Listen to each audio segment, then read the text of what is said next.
Dun dun dun dun dun dun dun dun. Dun dun dun dun dun dun dun dun dun dun dun dun dun dun dun dun dun. Welcome back to another Getting Project Done with me, Chris. Working on the Angry Pig Gator. As you may or may not be able to tell, we're going to work on this guy today. Come back. Got to get this guy done. On the main body, I really only have like basically wood to do and stuff like that. But I do need to attach his head. So we're going to get that started. And while that is a curing and such, we'll probably get to some other details, maybe even get to the wood. But I was thinking that maybe we should get the cages ready to go so that we can attach those and, you know, all that goodness. So we are going to get more projects done. I am going to use, let's just use an X-Acto blade, I suppose. That's all we really need. And also need my glue. Where's my glue? There it is. Was totally missing my glue. So I'm going to use some Tamiya extra thin. Some Tamiya. But yeah. That's the plan, kids. That is the plan. Sophie, Merry Christmas, Chris, and chat. I wasn't sure you'd be streaming again till the new year. I was planning on it. Doing some streaming, doing some painting, getting some projects done. The work really kind of does not stop, so yeah. So we're just going to clear off the contact point. Now this should have a good layer of paint and primer on it. This is completely invisible once attached, so we're just going to quickly clear off the primer and any residual paint and what have yous.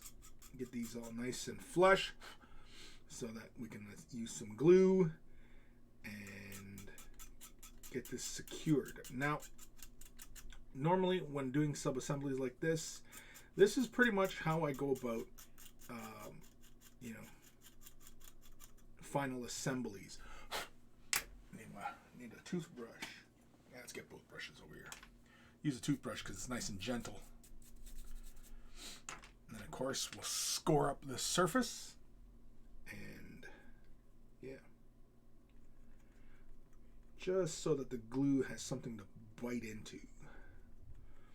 It's all about helping that glue form better bonds.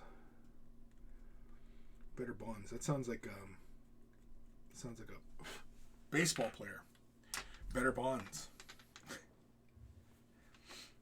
For any of you out there who are familiar with baseball, you know there is a player that kind of has that name. Sophie, did you get dragged out of the house Saturday for shopping as no stream? No, I wasn't feeling well. I was feeling really, really, really messed up. I felt dizzy, and yeah, I just was not in a good way, and that happened like, I don't know, hour or so before I even was considering going live on Saturday. And so it was it was, you know, no go. And then of course I hadn't had a cigarette since Saturday, so I've actually been on the path to not smoking. So yeah, something for everybody out there. Give it a shot again anyway. You know, 10th time's the charm, as they say. I'm just clearing off this contact point here. There's lots of primer in this area. You can kind of see the primer. Here, let me use the toothbrush here, get some of this debris out of the way. can kind of see the plastic. And so, yeah, we're going to basically pull that layer of primer off so that when we apply the glue, it's just plastic on plastic surface. That's the point. And that way we make sure we get a nice, solid, strong bond. I'm not too concerned with hitting any of these plastic areas, or painted areas I should say, just because of the way these parts line up, that this will be mostly unseen. If there is any points in which I feel like I really need to, retouch up some spaces, then obviously we'll get to that. But yeah, you can kind of see where I've cleared off the plastic, or cleared off the primer and the paint. Now, the hard part is this flat surface and this curvature, and this blade is not really ideally suited. Normally, whenever I do this kind of thing, I have another blade. Of course, the blade, nowhere to be found. I could also use this tool. This is just the GW mold line cleaning kit, or tool, but it has a curvature at the end of it, and I need something that's more flat to get into that space. So I usually have a couple of hobby blades that are nicked at the end of the blade, to do this kind of task. I don't always recommend it, but it is where we're at.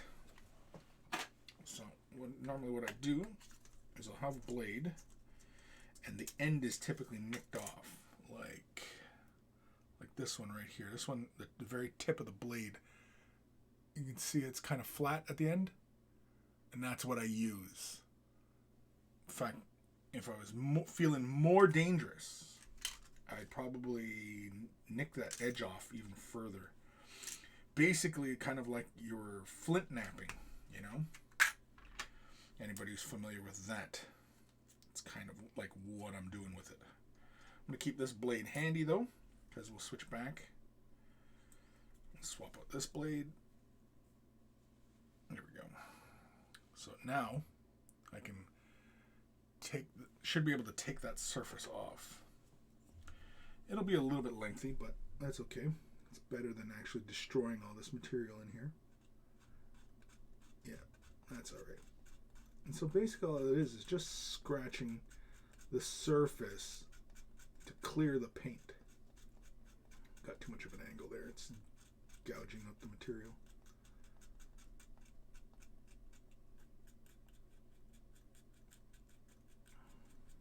But yeah, that's it. This is usually how I go about my sub-assemblies, taking care of this crap. Again, like I said, I'm not too worried about hitting any of these other areas, because if I really need to, I just touch them up and what have yous. But yeah. Sophie, hugs. Hope you're better now. Yeah, I feel fine. I was my first thoughts were, oh shit, I got the frickin' Rona. But no. It's not the Rona. It's something else. I don't know. I feel fine now. But yeah. I wasn't feeling it Saturday. Saturday was a really kind of long frickin' day. Just to be feeling like crap, But since then, I feel okay. I feel okay.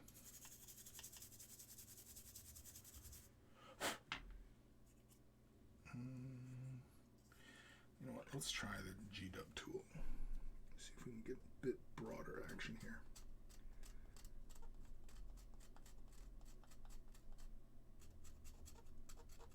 Yeah, so all I'm looking to do is just basically scratch that paint off.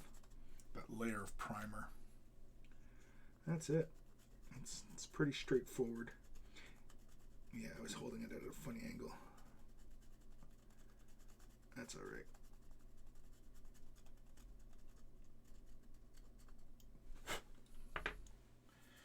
So,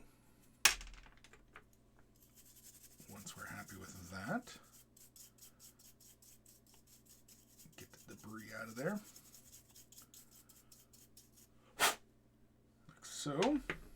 Change this blade back out, since we don't need it anymore.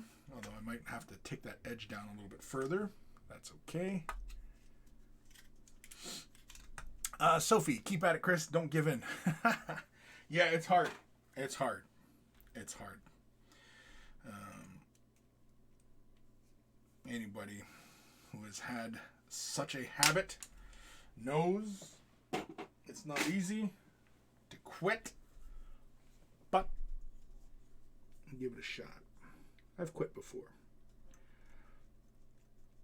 And no aids, no gums. Although I've used gum before, but not like Nicorette or anything like that. It was basically it was just cold turkey. Mind you, the last successful time that I quit, I was much more physically active, which kind of prompted the quit, as it were, because, well, I was running and, I had to run. Basically, I was, I'm not going to use this one. I'm going to use my other glue. It's a little bit thicker. Last time I quit, I was a little bit more physically active. The job I was doing involved me having to run and, stuff like that. And so it was a little easier to quit last time. All right. So I'm just using this Tester's plastic cement just because it's a little bit thicker, which is what I want. And this typically, when this cures nice and hard too. It's the same stuff as the Tamaya. It's just, it's a thinner formula. That's all. And so we just slide right into place. Apply a little bit of pressure, and we should be good. And this head is now attached. So no more jiggling it around and the head falling off, shit like that. Really, it was more or less just to make sure that the straps and such on the beastie were nice and even and such. Wait, who dat? Oh, it's Mr. Boop. Oh, I'm muted. Oops. Better unmute myself. What's up, Mr. Boop? Good talk. So anyway, yeah. So it should be good now. Make sure it's all nice and attached. And yeah, let's jump over to, well, that's curing.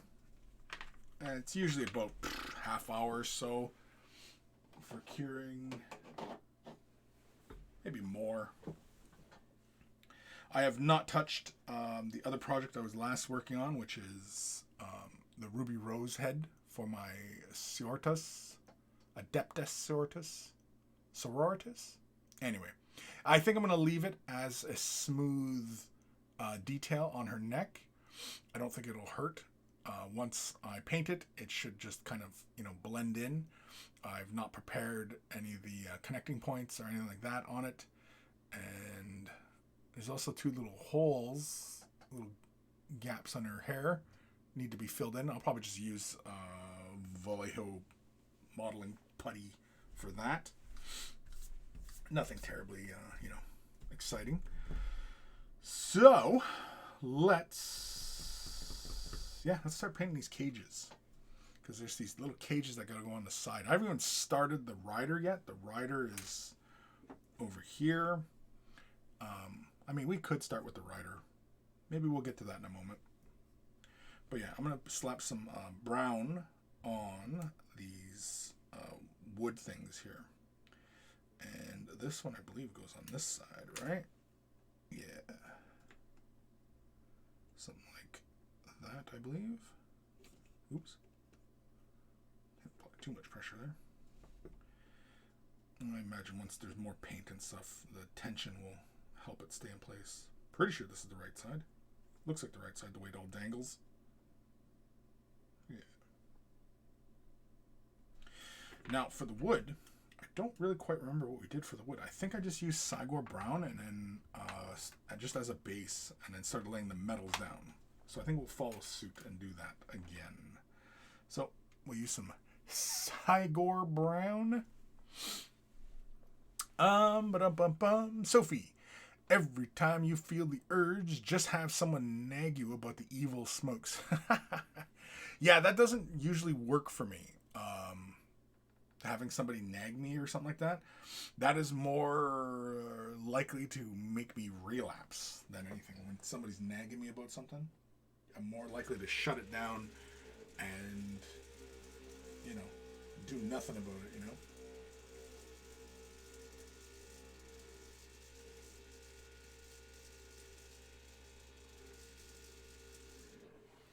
Mr. Boop.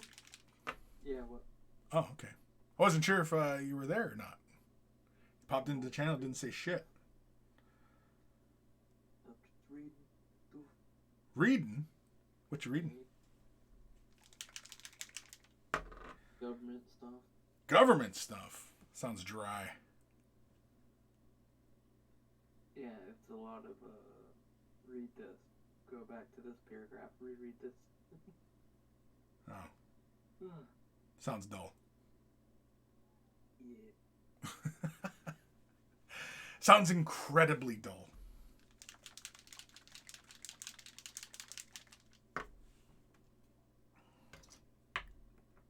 Oh, excuse me. Sophie. Oh, by the way, Chris, hope you don't mind, but converting half my Necromunda gang into peeps that stream and Henry Cavill, so hope you don't mind being one. I don't follow. What? By the way, hope you don't mind, but converting half my Necromunda gang into peeps that stream and Henry Cavill, so hope you don't mind being one. Oh, you're gonna make one that looks like me as part of the gang. That's cool. It's flattering. Just do it right. Just do it right, Sophie. That's all I'm gonna say. Try your best to not make me look like a jerk. I know that's a tall order, but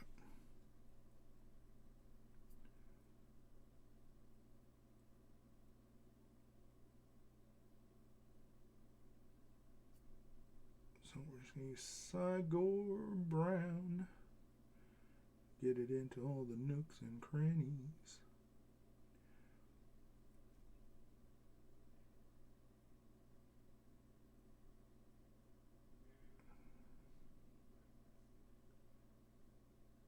Have you ever had to worry about your nooks or crannies? Like, have you ever been in a situation where you're like, damn, I should have been watching out for my nooks and my crannies? No? Well, that's a good thing, I guess. Where you didn't have to sit there and go, oh man, I hope they don't find my nooks or my crannies.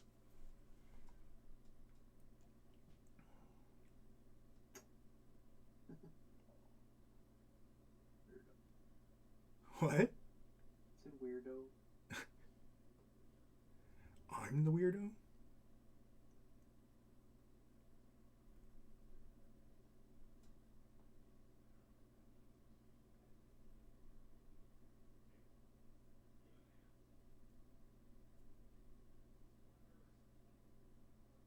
just going to plant right over that bolt head.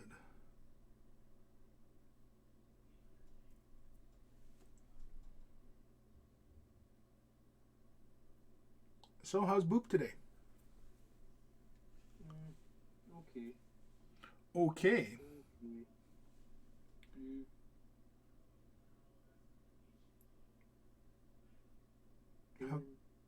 How come just okay? Huh? How come just okay? Who's fighting you? Somebody fighting you? Somebody picking on you? Tell me who it is. I'll beat him up.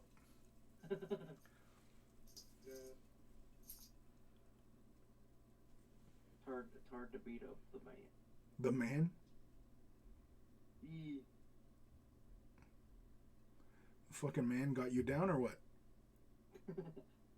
80% of my work got laid off today. Oh, really? Oh, fucking Yeah. hell. That is shitty. Yeah.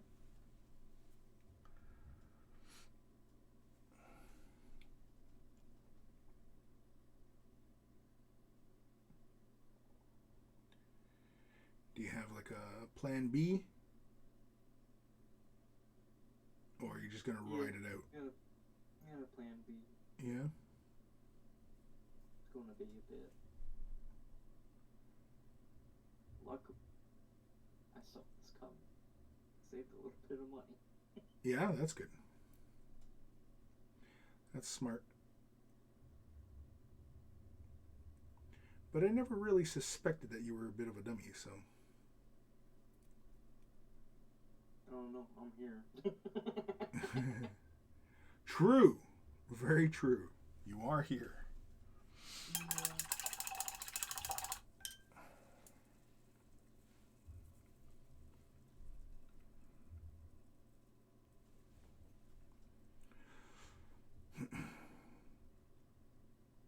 With the layoff, is it due to this whole pandemic, or is it just unrelated? Pandemic. Yeah. A little bit of the season ending. Like, normally, the seasonals would just be laid off. Because obviously they were just tired. But, like, most of us got laid. Damn.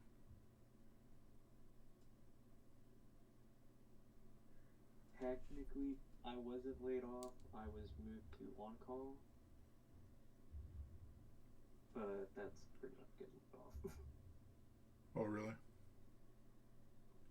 I mean, it effectively is, because if they don't call you, you don't go into work. Right.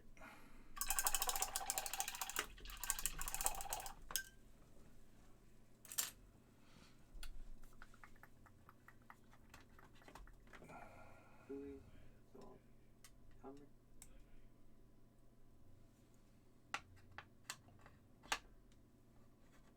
Well, I guess I shouldn't say saw. I had that spidey sense. Your spidey senses were tingling? Not really like I told you so saw it coming. Like something doesn't feel right. Gotcha.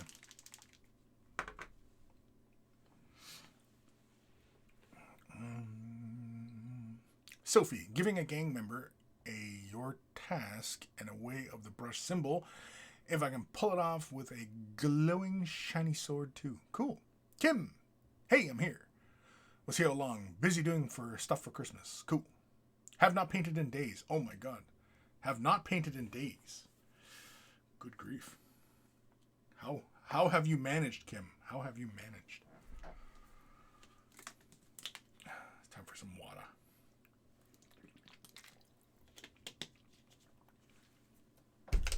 Oh.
did have my store Secret Santa this weekend.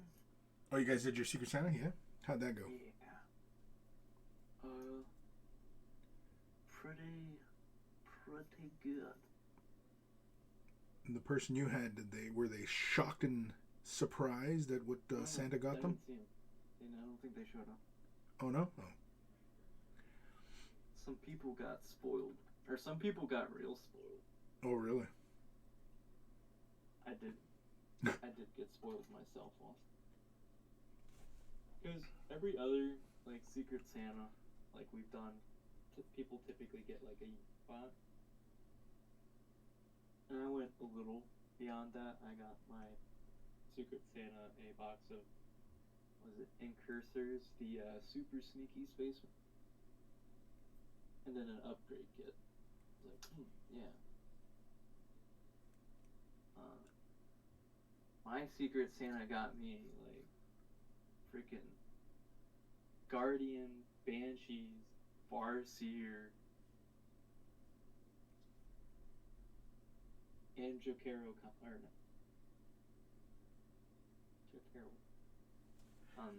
Corsero.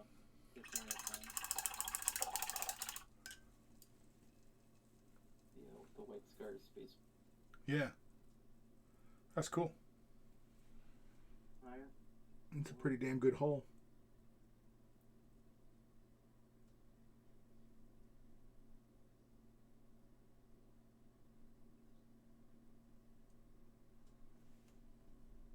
So, proceeded to,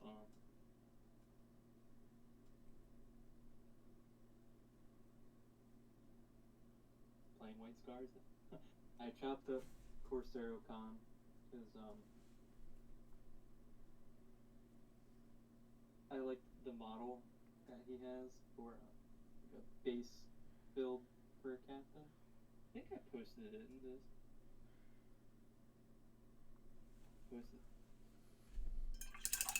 You posted in Discord, yeah? Yeah, so I chopped them up.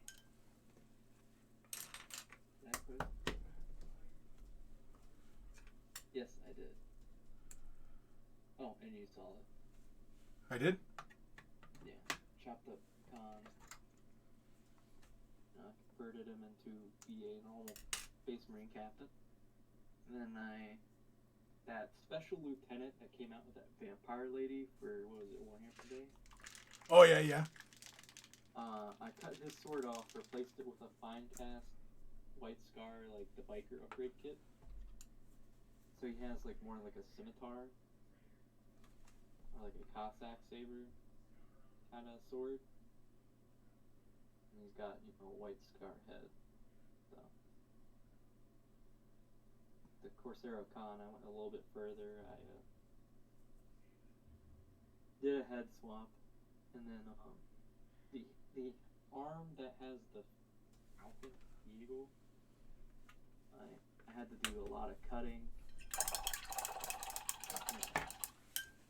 scraping away, and I put in the intercessor squad box, I had to take an arm that wears like one, put it on there, and then I had to screw around, because obviously he needs his gun, his auto bolt rifle.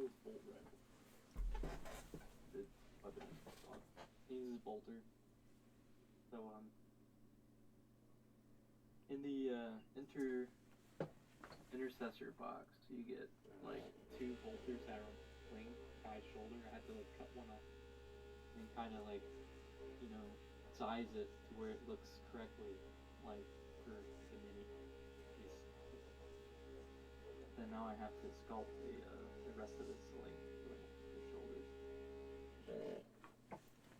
so it doesn't look like the bolters kind of floating. Damn. It's a lot of work. Not my heaviest conversion. I've done some heavier conversions, and when I get around to it, Jane Czar is going to be an even heavier conversion. Oh, really? Well, because I want to pose her like she is in the second book, I think we're talking about. Right. Was it the second edition Eldar Codex we brought out on the stream one day? Yeah, I think so. Yeah. and I wanted to do that poke with her.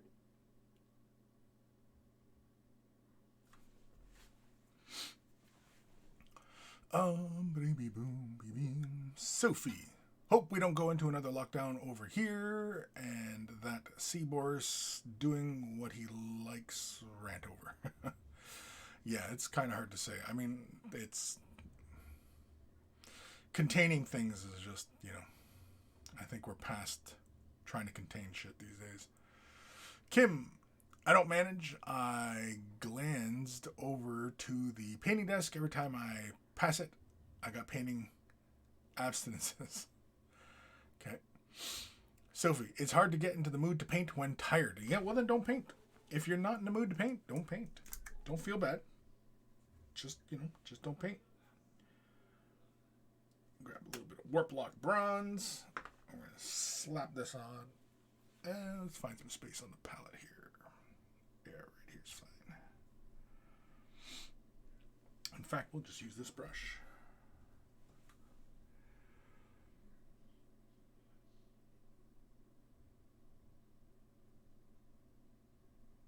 We'll probably have to do more than one coat. That's fine. Normally, I don't recommend just holding on to parts like this, but in this instance, it's kind of hard not to.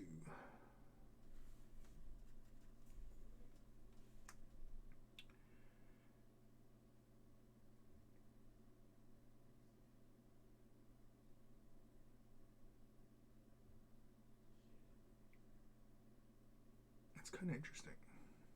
Some of the brown contrast is not quite dry yet. And so I'm kind of doing almost like a blend, a wet blend with it. It's kind of hilarious. But anyway. But yeah, if you're not in the mood to paint, don't paint.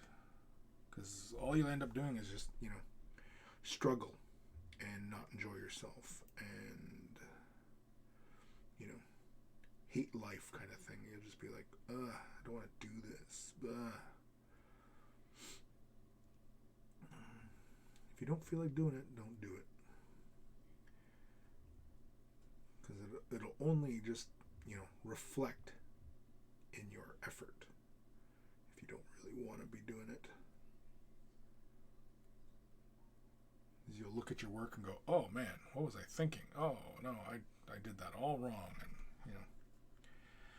you'll just hate it. You'll be unhappy with your efforts, and it'll further discourage you from doing more. And you don't want that. At least I don't think you do.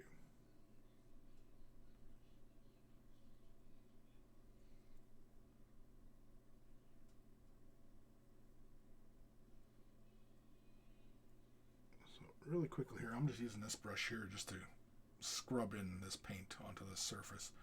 Probably have to do more than one coat on it, but yeah, that's fine. Boo boo boo boo boo boo.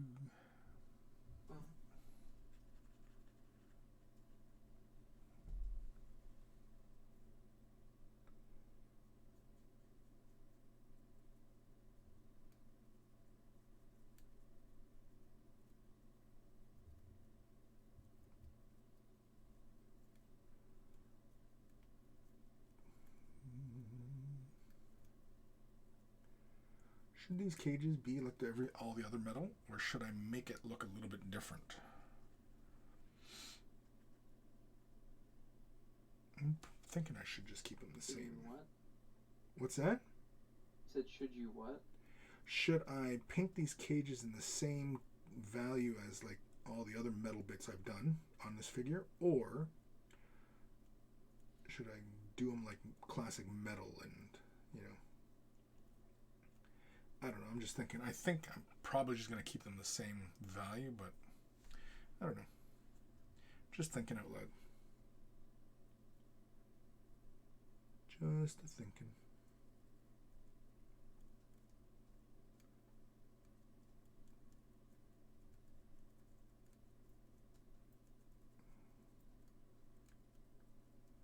I think in a perfect world, I would have probably base coat of this in black first before laying this metal down. Oh well. Just all it's going to take is just 2 coats. Big whoop.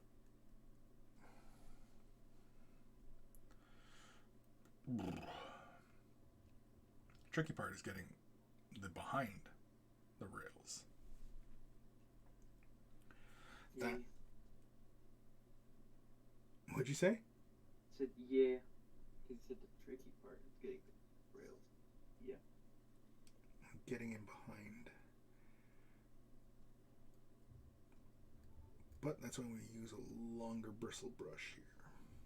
Help us That's why you take your favorite paintbrush and then you grab the ferrule and bend it 90 degrees. You could do that. You could. That is an option. You know what? I do have a brush that is bent. It's not very big though. It's a smaller one. Yeah, I was waiting for you to scream in horror. What? Your favorite brush being bent like that. Well, it wasn't on purpose. It wasn't like I did it so that, you know, I've made a new brush. It'll serve me well in this instance. And no, I was painting along and wasn't paying attention to what I was doing, and I slammed my hand into the table, and it basically bent the furl. And so the brush bends, I think, at like a 40-degree angle or something like that. It's kind of hilarious. Just kind of. It's not really funny, but...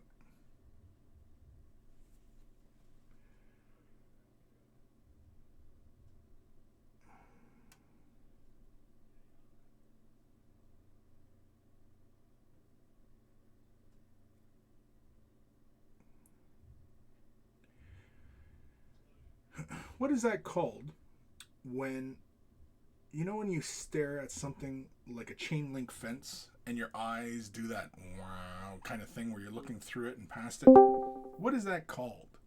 Do you know? When you're staring at something and your eyes, you know, kind of like how like the magic eye puzzles work, you know, where you're like, you know, you're looking past at and through the object. Yeah. What is that called? Do you know if, like, what that's called? That phenomenon? Oh. Okay.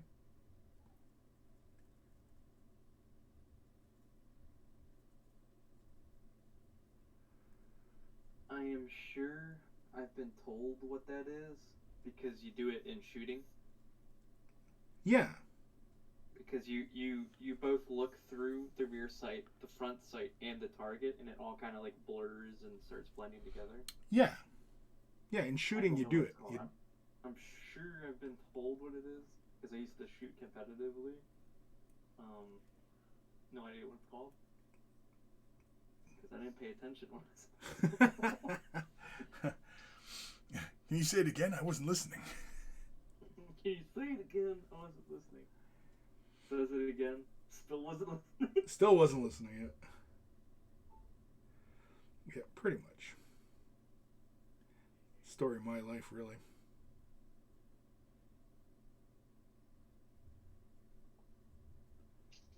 How you doing? Can you guys hear me? Hey, what's happening? Who's that? That's Scott. What's happening, Scott? Nothing. Finishing up for the week. Then you're off for the holidays? I got a little bit to do tomorrow. And that's a wrap, I guess. Nice. Got lots of snow where you're at? It's coming down pretty gentle right now, but no, there's maybe, I don't know, 2-3 inches in the last month or so, and not even at once. So pretty tame. Oh, really? You guys? No, shit, no, we got nothing. Nada. Good. It's cool. It's windy. It's been a lot of wind last week or so. It's been really windy. It's perfect here. It's maybe -10, a little bit of a breeze. Damn. Kim, we started another lockdown last week. Lockdown light, but Norway has now the highest number of infected we had since the pandemic started. It's really bad here now. Oof, damn.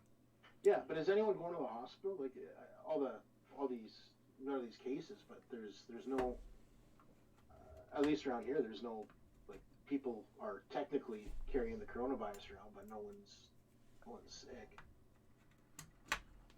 Well, you'd have to get tested to see whether or not you actually have it.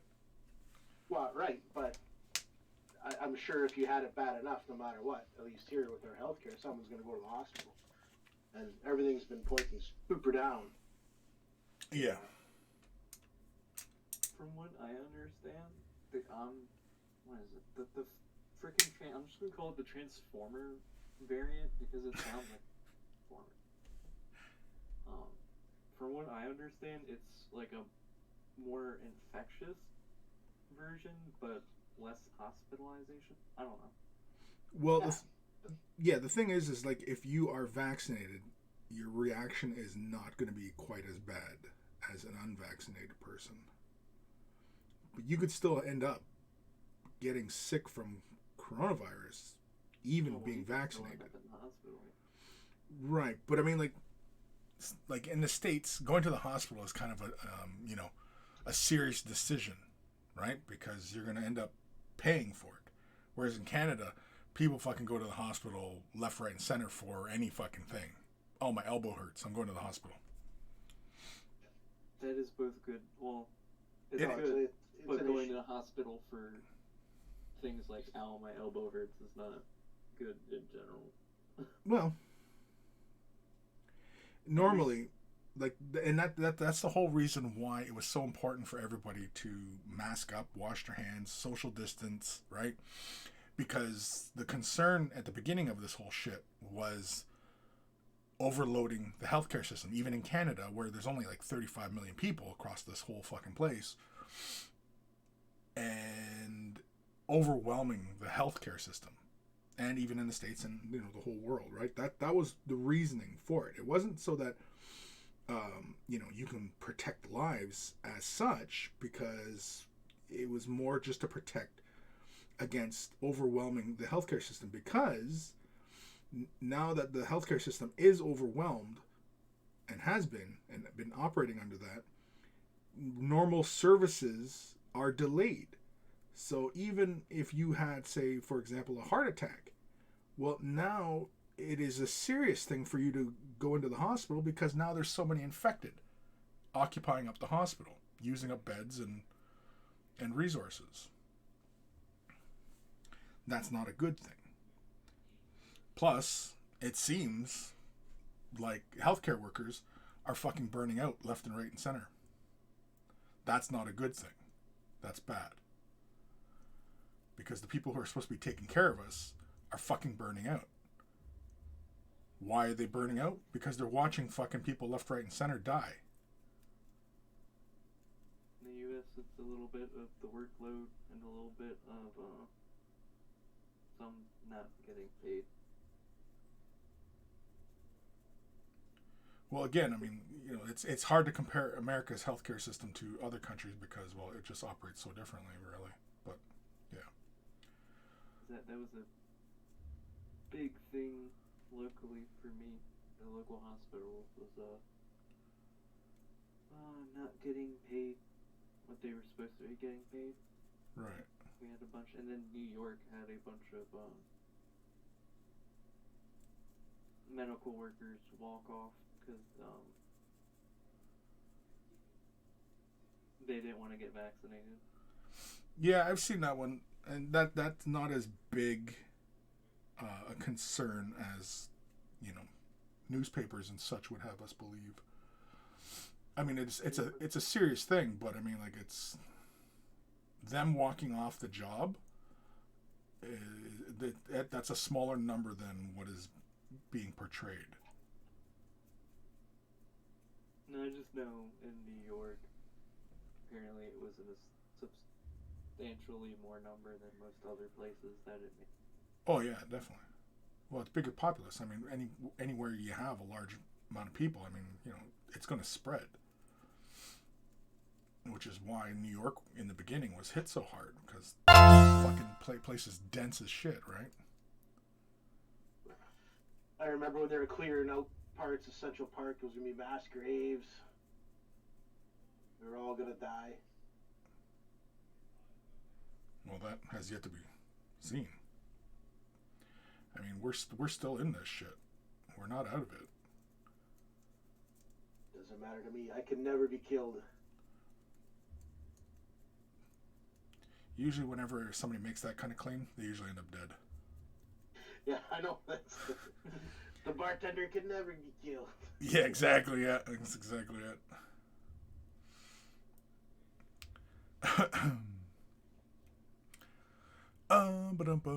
Job is left nut. When I'm not in the mood to paint, I assemble stuff. I find scenery good. Yeah, you know what? And I think I'm with you there, Jabba. As far as, you know, getting to some other projects, like I do want to get to some other stuff while, you know, on holidays. Although, mind you, I'm like, my holidays, I'm home anyway. I've been home for fucking 2 years now, so, you know, not much has changed there as far as like what I'm planning to do. That's hence why I'm streaming today, because, well, just business as normal, really. I heard a terrible idea just today. Okay. It was a painting competition where each painter only had a certain number of paint strokes to make their entry. You remember that, Chris? Yeah. That just well, I don't know when he recorded it, but I just heard that today. The podcast with what's his name there? Useless Wizard. Yeah. Yeah, we recorded that a while ago. I thought he posted that ages ago. I just came through today. Yeah.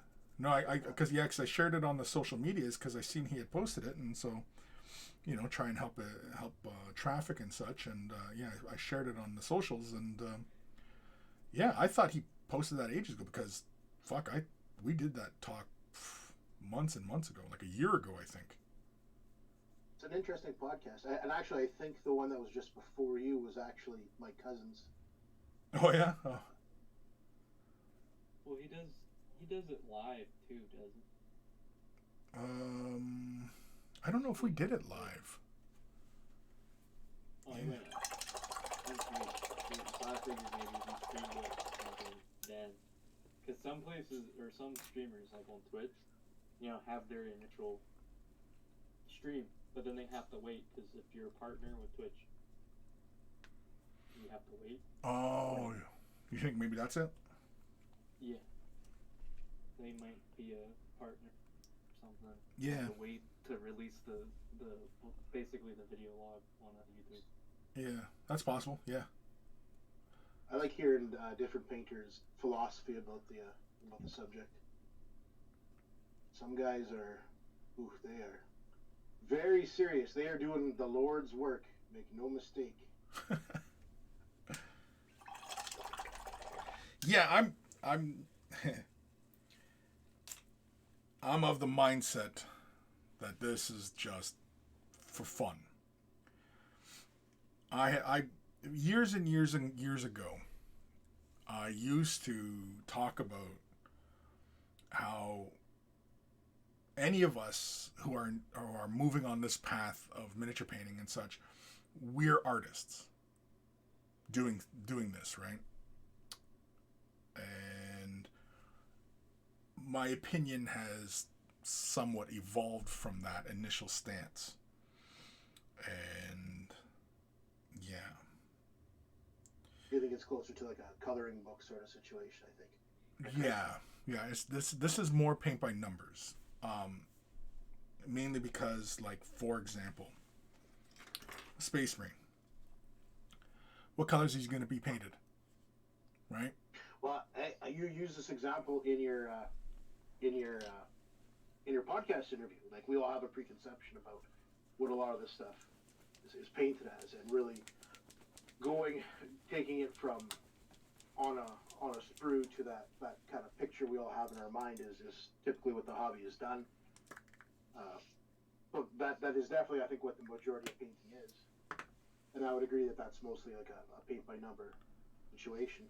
But then in that same interview, you're talking with the Necron with the purity seal, how people were because so whoever did that was playing against the preconceived picture in their head of what a Necron needs to look like. Yeah. So I think stuff like that is possible. Oh, definitely. I 100% support crazy ass ideas because they're pushing at what is preconceived as far as, you know, how things are going to get painted. Like here's a really good example of that kind of idea. Okay? Without showing you guys this model, how is it going to be painted? I'm not on the stream. I can't see you. I'm holding the Emperor's Champion. What colors are you going to get painted? Probably black in there somewhere. Yeah. Right? So, if I was to paint this bright pink, holy shit, people would lose their minds. I think we are talking about one avenue of it, but I feel I think it's interesting in miniature painting that this topic comes up, because I think if someone picked up a guitar and said, I'm really into guitar, but all they played was music they'd already heard, you know, kind of doing cover tunes, I don't think the debate would be there. I don't think people would say, well, you're not truly writing and creating your own music, you know. And I think in mini painting, it's as collaborative as it gets. I would argue that the hard work's really already been done for us, the miniature being created. Right? That stuff's just magic to me. I don't understand sculpting, and we'll never have a hand for it. Yeah, the sculptors in this field, in this genre, whatever the fuck you want to call it, they are the real artists here. Yeah, These sculptors. Everybody else who paints them, I mean, they can apply artistic theory and such, as many do, to achieve really fantastic results. But ultimately, you know, it's paint by numbers. The surface that they're painting, it already has a pre-described color palette and what we're expecting to see on a model. Again, like the Emperor's Champion, he's going to get fucking painted black. And anybody who paints it differently, it gets looked at sideways. And that kind of conformity does not interest me as far as this being an art form. If this is truly an art form, then we wouldn't have that conversation. We'd be like, wow, that's really fantastic. That's a wonderful idea. That's, you know, but we don't. I sort of disagree with that. I think it's the doing things so people do look at it sideways. Like when you look at a Picasso and you say, what is that? He's like, oh, that's someone's face. You say, Jesus Christ, no, it isn't. You know, I think you can get get some of that. But Picasso was the first guy to do that. Mm-hmm. That was. You're going to be the first guy to paint an Emperor's Champion all pink. That's not a thing. I mean, like, because the Emperor's Champion has already been painted pink before. Because this is like the fourth iteration of the Emperor's Champion, and I'm sure they're pink. I've seen him teal. I've seen him white. I've seen. Right. So it's already been done. It's like if I was to go out and paint, you know, Guernica, which is one of Picasso's famous pieces. Well, that's all I'm doing is I'm painting a Picasso. I'm not painting like Chris Bello. Here you go. I'm sure that no one has painted First Champ yet with Bubblegum Christ. I'm thinking it. See, I think if you go and paint the Picasso painting, I agree. People would be like, well, okay, I mean, cool, but who cares? But if I whip out a guitar and I just bang out a perfect rendition of Stairway to Heaven, I think everyone, you know, gets up and cheers and says, man, you're awesome, you're great. So I wonder where that's just a technical reproduction, right? Using your hands. Mm-hmm. I wonder where the difference is. I wonder what because I mean everyone's got a different tolerance, I guess, before they label something art, something just as I don't know. Well, does it matter? Like if someone paint's a paint by number, and I show it to someone, they don't know it was a paint by number. Does it matter? To the average person, no, it does not. To people who consider themselves artists, it should. People who think very highly of their art will think very highly of that. But the average person, no, they don't give a shit. They just want to know, how do I make this look like it's glowing? How do I make this look like it's shiny metal? How do I paint a skull? How do I, you know what I mean? Like, they don't give a shit about that. They don't give a shit about the actual artistic integrity it takes to think outside the box and create something original. Of all the things I've been involved in, the weird debates that arise from mini painting really only exist in mini painting. Yeah. Even is it art? Is an airbrush cheating? Are decals cheating? You know, all that stuff. That only. Yeah, those are stupid. Yeah, those are stupid arguments. And if you're doing competition scale modeling and you say, "Oh, I didn't use my airbrush. I painted it all by hand," they'd look at you like, "Well, why wouldn't you have used your airbrush?" You took the long way home, dude. Yeah, exactly. You know, they wouldn't high five you and say, "Wow, try to maintain your integrity." Yeah, and I'm not sure why we put up on a pedestal spending so much time on a miniature. Like, for example, like this guy. How many hours have I been working on this? Right? I mean, like, I've been working a long time on this guy already. Like, over a month. I don't even know how many hours. Granted, a lot of that time spent talking. Sure, but, you know, I mean, like, spending many hours to achieve something that another tool could have completed for you in a shorter amount of time, why would you poo-poo on that? I don't know. It's unique in this hobby, even people classifying, you know, he's just a gamer painter, or like, oh, he only paints for display. There's so many factions. Well, and the other thing that you run into is a lot of painter gatekeepers. You run into a lot of that as well. And it often is derived from ego. As with most things in this world where people have conflict over each other and such, it's because of egos.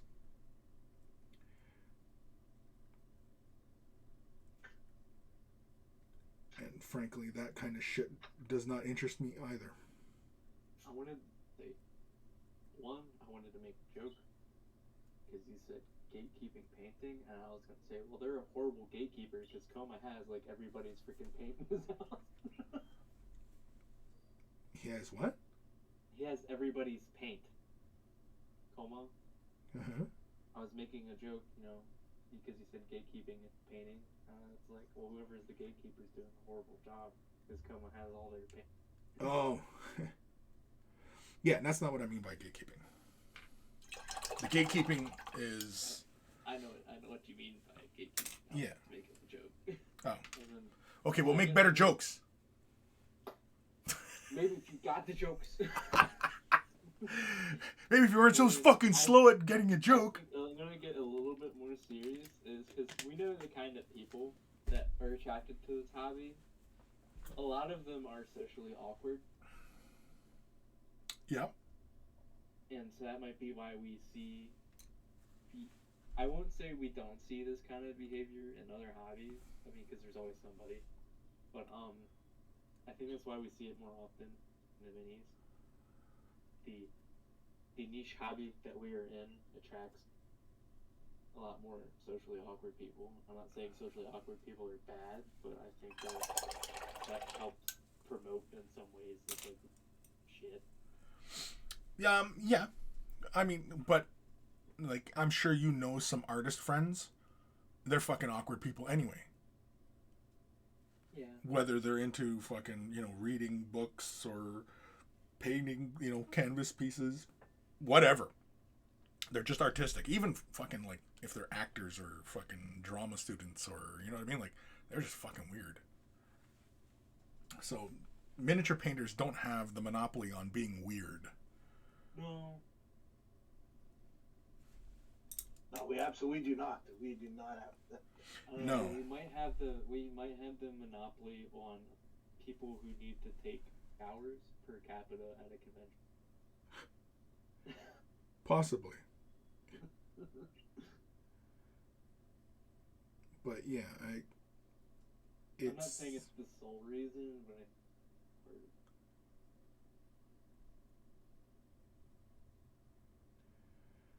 no, it's again, it's like the only reason why you have this kind of debate going on is because somebody else is saying, well, no, that's not real painting, or this is not real this or that, you know what I mean? And then somebody else is going, well, I disagree.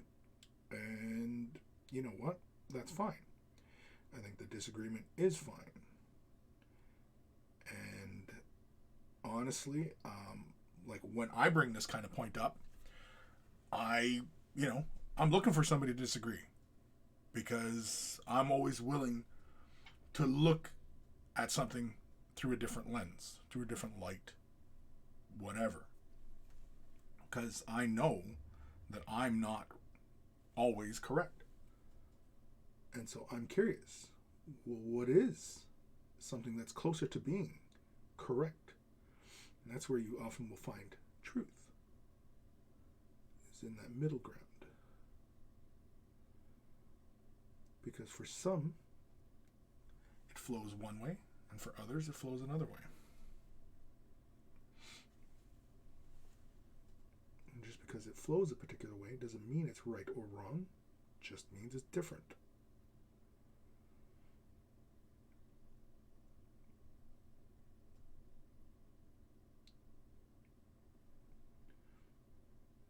But yeah, I mean, like, my stance on miniature painting itself, where this hobby's at, where it's going, I don't see miniature paintings ending anytime soon. I know I've talked about, like, you know, the rise of 3D printing and such, but that won't ruin the hobby. That won't ruin anything other than who's making money. Those are the only ones that are concerned about it. And rightfully so. I mean, you know, a sculptor who is, you know, sculpting this stuff, well, they want to continue to sculpt stuff. Well, how do they continue to do it? By getting paid, so that they can continue to do it, just like anybody else. But the way the internet works and the way people seem to think is, well, it's a file. Why would I pay for this, pay these large amounts for the work, when I can just easily download this file, save myself hundreds of dollars, and get the models that I want? Well, you're hurting an artist when you do that shit. When you go that route, you're hurting the hobby. That's what hurts the hobby. Because then there's no more sculptors.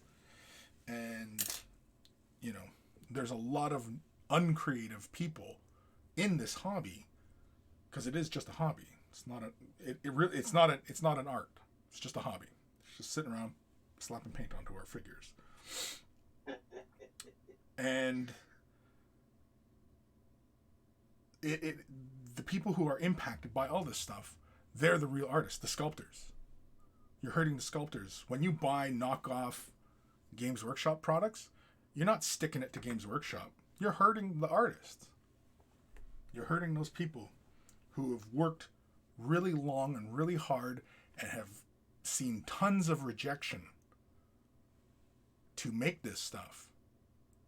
And then you're just going to steal it and disseminate it through the interwebs, and, you know, for what? So you can pat yourself in the back thinking you're really clever for finding a file and printing up something and not compensating the artist who created that piece. You know? That's the death of this hobby. So when there's no more sculptors. Because none of the sculptors see any value in doing this kind of stuff. Then who's going to... I think a problem, because it is a hobby industry, is there's so many people willing to do it for spits and giggles. It's like commission painting. No one makes even minimum wage. And if you quoted someone, the equivalent of $10 an hour Canadian below minimum wage to paint an army, you'd get laughed out of town. They'd say, "What are you talking about? I'm not paying that much." And yet we see all the sculptors with their Patreons. There are sculptors who are just love that they're doing it. Now, are they as good as the Steve Buttles of the world and no, they're likely not. But it's just tough.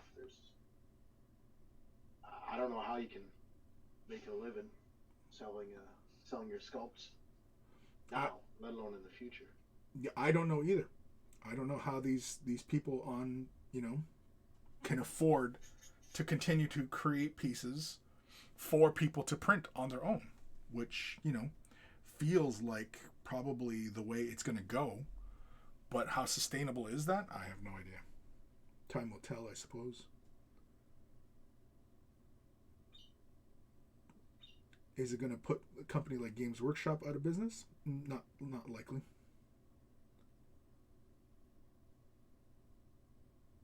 The only thing that would put Games Workshop out of business is if everybody stopped buying Games Workshop. Everybody stopped playing it. Everybody stopped talking about it. That would put Games Workshop out of business.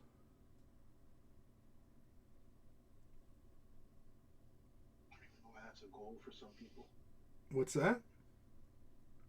People love to hate GW. Well, sure. People love to hate on anybody who's, top of the game. On top. Right? You see that all the time. Haters. Just hating. And it often stems from jealousy. Well, I could do that. I just don't have time. Yeah, that's the... I could do that easy. I just don't want to. Yeah. You hear that a lot. I hear it all the time. I laugh. Because to me, that is the sound of somebody impotent, ineffectual, and the only way they think that they can make meaning of their life is to tear somebody else down. Oh, it's so fun. It's sad though. I feel bad for people who think like that they have to tear somebody down like that. So good. Nothing like a good tear down. Yeah. I mean, I could sit here and be, Mr. Negative as well, but what for? Like, what would it benefit me to be up here and then talk all sorts of shit about people and, these guys, they're doing things like fucking crap and they're not, they're not good. They're assholes. I've seen them. Blah, blah, blah. I've met them. Blah, blah, blah. You know what I mean? Like, it just, what good would it do? The only horse worth riding is the tallest one in town, my friend. That must be a Prairie's expression because I've never heard that. It's a me expression. I just made it. Oh. I was going to say, is that something that you guys say out in the fucking prairies all the time? Because that sounds like something that fucking people in the prairies would say. No, most, actually, in fact, every single rancher I know, and I know a few, cannot stand horses. Just shit factories. Like, why aren't you using a quad? Yeah.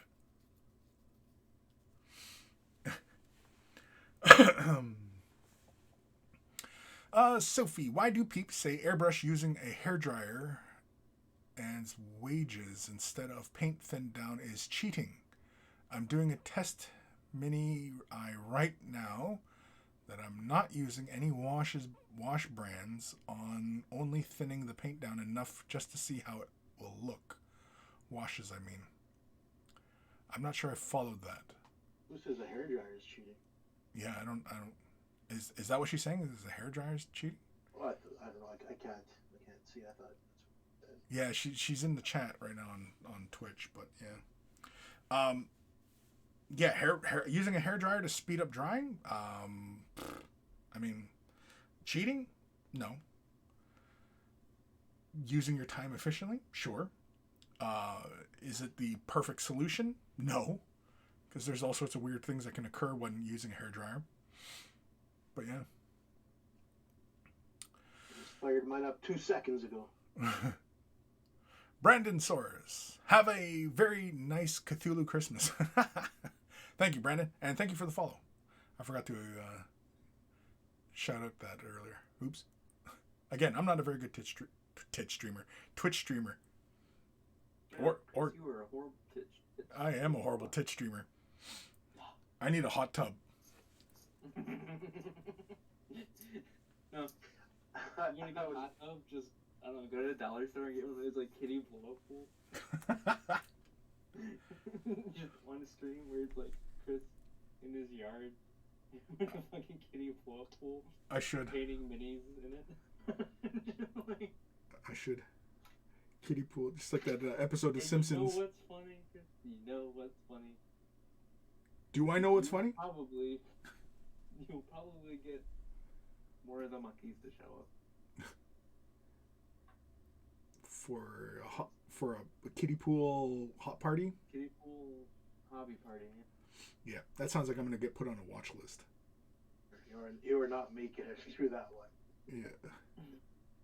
There'll be a knock at your door. I guarantee you that Chris's numbers would jump. Me being bare-assed in a fucking kiddie pool? I didn't say bare-ass. Oh. Well, I'd have to be bare-assed. Kiddie pool painting mini. Okay? You don't need to go out into the woods and cut the bear's ass off and wear it like freaking Leatherface, okay? You just... But it wouldn't hurt though if I did. It wouldn't hurt your numbers if you did. Yeah, there we go. But I'm not telling you to do that. Just hitting it. Like, heavily implying that you should do that. That way, when someone goes, who the fuck told Chris to do this? I can, plausible deniability.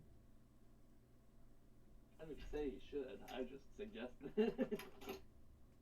I might. You never know. I was working on a bunch of, I'm not going to say low quality stuff, but a bunch of gaming miniatures for Pulp Alley, a game I'm expecting in the mail for a while. And then I wanted to dive into some stuff, so I painted up a witch hunter, and it was a pretty lengthy project.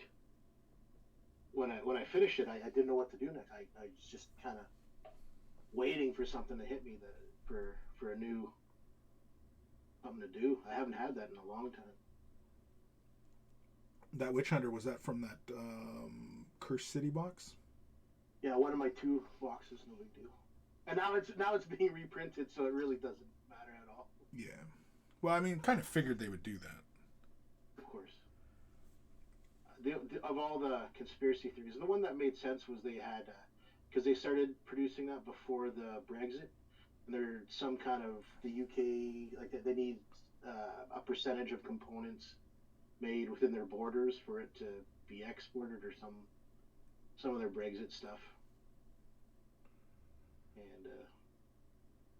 And that box set did not qualify at the time. Oh. I always subscribed to the fucking theory that it just sold like hotcakes and they weren't expecting it to. No, but because they immediately they announced, they just said we're not making another run, and didn't comment on it further. Yeah. Whereas in the past they just said, no, sorry, that was it. I don't believe they came out and said this is it. They just didn't say we're making more. Yeah. Well, especially. I think it was they made their initial production run, because Blackstone Fortress was being sold up until the day it was sold or replaced or whatever. Right. But like I said, what I heard and what made sense was that too much of it was produced in China for it to qualify for whatever new export laws they had. because that was something that they were working on while Brexit was happening. Oh, really? So if you look at the components, it all says made in the UK but printed in China. And I imagine newer stuff will probably just say made in the UK. I was of the theory that they just whatever underestimated how much their initial run would sell, or how quickly it would sell. Right, but it's not that it sold out. Oh, I'm not saying it was sold out, but then COVID happened because they had to push so much crap back. Yeah. And that it just kind of was like not immediately on their list of things they needed to print again right then. Am I making sense? Kind of. So I'm not saying it was like, limited edition box set. Once we're out, we're out. It was more like they printed a couple, because all their recent limited edition box sets took a while to sell out. Yeah. They were So also they were advertised as such, whereas Curse City wasn't. And Games Workshop is not above advertising that something's, when it's gone, it's gone. So I'm not saying it was. I was in the camp that said it was limited. I just figured, they ran out of their, first production run, and since they're behind everything with COVID, Curse City wasn't high on their radar of like things they need done. I always thought it would come back, so I didn't scramble out to buy it. I kind of figured that they would do another run. I mean, Games Workshop is not going to miss out on an opportunity to make $1. And, box sets that were really popular, well, I mean, you can go back all the way to Space Hulk, which was, I'm pretty sure, sold as a limited run. It definitely was. But but it's also been reprinted and done again. They reprinted on Anniversary. Yeah, like it's come back to the shelves, I think, 2 times. If you're interested in a shrink wrapped limited edition first run Space Hulk, you let me know. I already have one. I bought it when it came out. Everybody here got Space Hulk from me. Granted, I never really wanted Space Hulk. Space Hulk's the bomb. It's fun. I think maybe their best game. No, I know. I just don't have too many people I play board games with. Like I didn't buy Blackstone. I got it in a raffle. And I've had it for 3 maybe 4 years. Haven't done shit with it? No, I put it together. It's together. Everything's together. Just my game group doesn't do board games, and friends that do board games don't do board games. Yeah, they do. Doo-doo. Like in Monopoly. Jabba's Left Nut. Your amazing tit streamer on OnlyFans. Oh, jeez.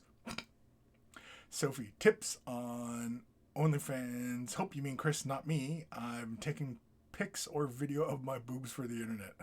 I've not taken pics. No, I'm pretty... Jabba's... Yeah, it's a long-running joke, Sophie, of me doing an OnlyFans thing. Just for all the weirdos out there. Specifically, Chris. Yeah. Because you already did that calendar. The what? Didn't somebody Photoshop your face and somebody posing on a bed? I don't know. I remember seeing that in the Discord. Somewhere in the Discord, for those in chat, somewhere in the Discord, somebody Photoshopped Chris's face on a fairly large man in his underwear posed on a bed in a hotel room. I don't remember. That wasn't Buddy with the big wiener, is it? Not that I would complain really, but it was a safe for work. It was just a fat man laying on the bed. Oh. With his face Photoshop on it. Doing like a paint me like one of your French girls pose. Oh, jeez. I don't remember that. Man, I'll block shit out, man. What are you talking about? You're talking about that dude on the hog sitting on the edge of the bed? Yeah. Yeah. Because that one, I'd be fine with that one. If that's definitely me. So for those in chat who want a funny picture, Photoshop picture, Chris, I don't know who the fuck wants that. That sounds horrible. I swear, Maddie. I'm sure if you ask me, he'll be like, yes, I remember. Yeah, well, that little fucker, he signed me up for that fucking dating site. Fucking little guy. I still owe him for that, actually. Come to think of it now. Damn, too bad you won't be at Adepticon. Yeah. All those people there?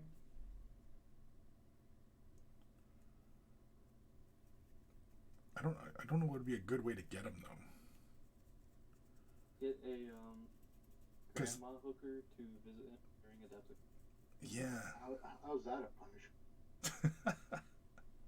Yeah, because his kink could be he's into grandmas. We don't know.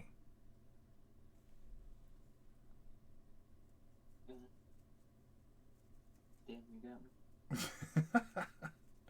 He could be all about the older girls, man. You don't know. Now, if I was to mess with him, it definitely would be something along the lines of, playing on his strong Christian upbringing. Now, would that involve a seance, Ouija boards? Sitting here thinking of all that Matt said, and then what you just said, and then me going, yes, sure. Fuck, I'm getting paint all over myself today. Never do that. Attaboy. Yeah. Now you're an artist. Yeah, now, oh man. I've seen that around people just painting on themselves so they feel like they're a fucking artist, and I'm like, what the fuck? Like, how does having all sorts of paint on you make you an artist? See, Back of my hand. Wacky, zany, messy. well, because then all that does is tells me that you're more concerned with how you are perceived rather than the art you're producing. I run my paintbrush from the back of my hand there, the left hand that I'm holding the miniature with. You're trying to fucking upset me, aren't you? No, man. I'm showing you a picture of it. I did it. Gives me the final. I know, controlling the load with the maximum precision. Just check the opacity of this paint. I'll check your On the opacity. back of my hand. No, not the opacity. It's the load in the brush. It's checking his load. But how do you know if that load's too watery? Eat a banana. Eat a banana. I know how much water I put in it. Get more potassium in your diet if your load is too watery.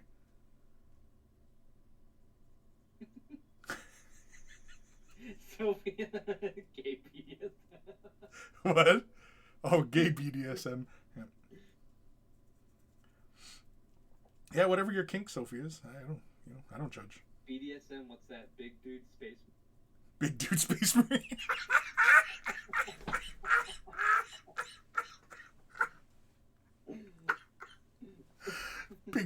big dude space marine. Yeah, it's all the space marines, but they're fat. Shit. That's funny. That's funny. I'm going to fucking use that. That is fucking hilarious. Fucking Well, I can only BDSM. take half credit. Oh, you didn't make that up? Oh. Well, no, I made up the big dude space marines. But Sophie typed BDSM in chat, what made me think of it. Good God. We want to make alternative sculpts for Space Marine units where they're just fat dudes in power.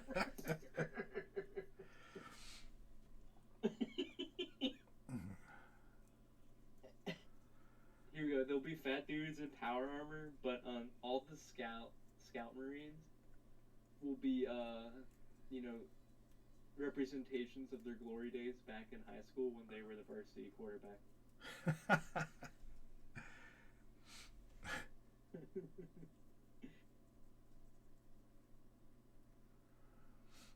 Oh man, that's funny. I like that. Big dude Space Marine. Yeah, big dude Space Marines, and they're stuck in their past glories. That's any fucking dude, really. Yeah, but it's typically, in most, like, media, typically, a fat dude who's let himself go since he got out of that. That's the name of my biography.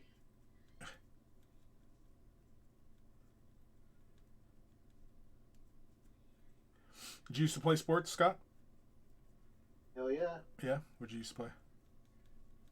Football, wrestled, track. Why were you wrestling footballs? Make sure they're down. Oh. I never did football. I did wrestling, though, and track.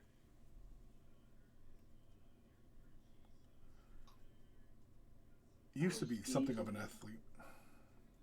I was easily the worst wrestler on our squad. Jeez, all these comic boards shit.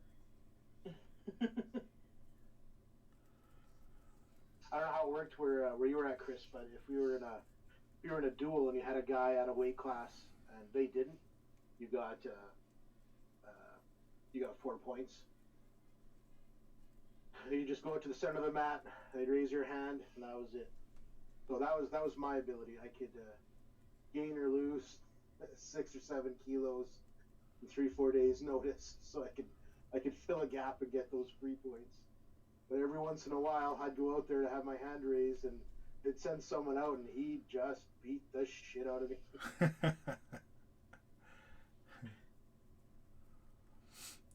The only time I lost really bad in wrestling was this one kid. He was just fast as shit, and he outscored me like 10. He never pinned me, but holy shit! Like, I think in the first round he outscored me, and there was like no recovery from it.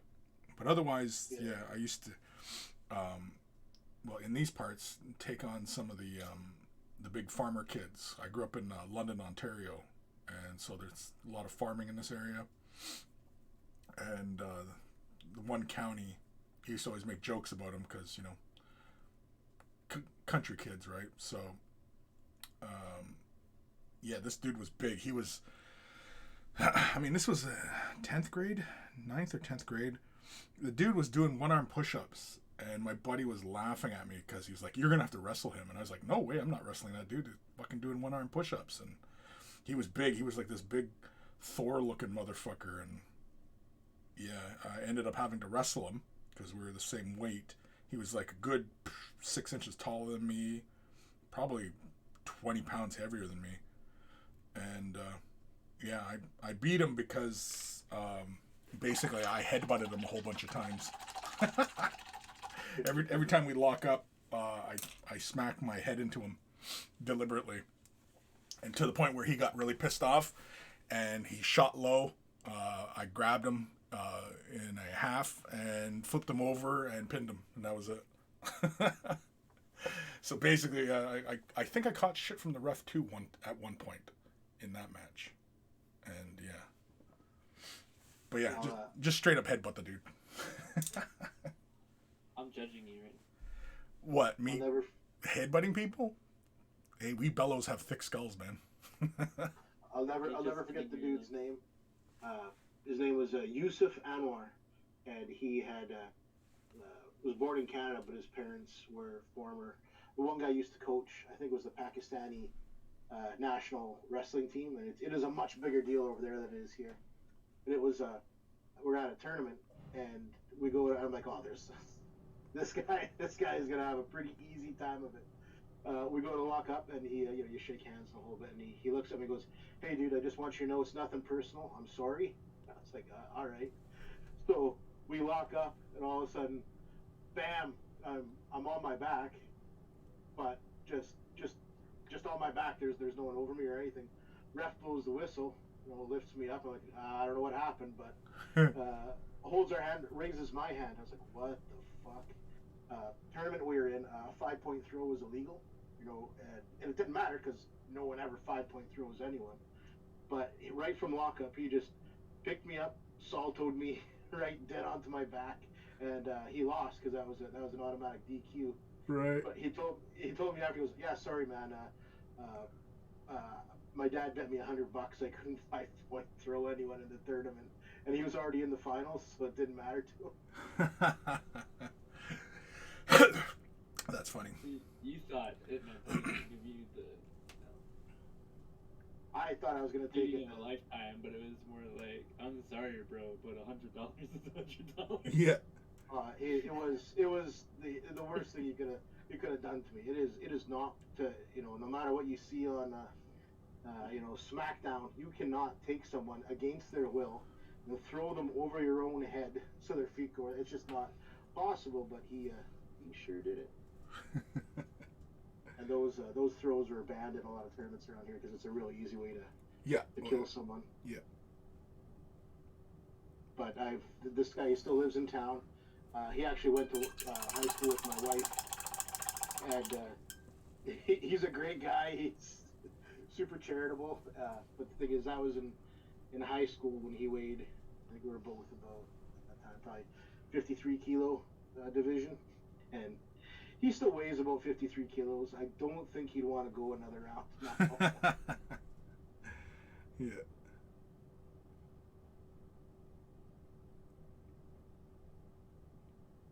The worst was when I used to have to cut weight right before meet. Oh, that was my deal, man. That was my superpower. Yeah? Oh, fuck. I fucking died every time. I went Just slap competing competing high school. My coach said, "Hey, Radom, they don't have anyone at 47 kilos. Can you do it?" Like, Jesus Christ! So I had to shed 6 kilos in a couple days. So I weigh in, immediately start pounding water and all that. But you're not at your best. You know the deal. I march out to the middle, and all of a sudden they bring in another guy. some little kid who just walked around at whatever 47 kilos, 120 pounds.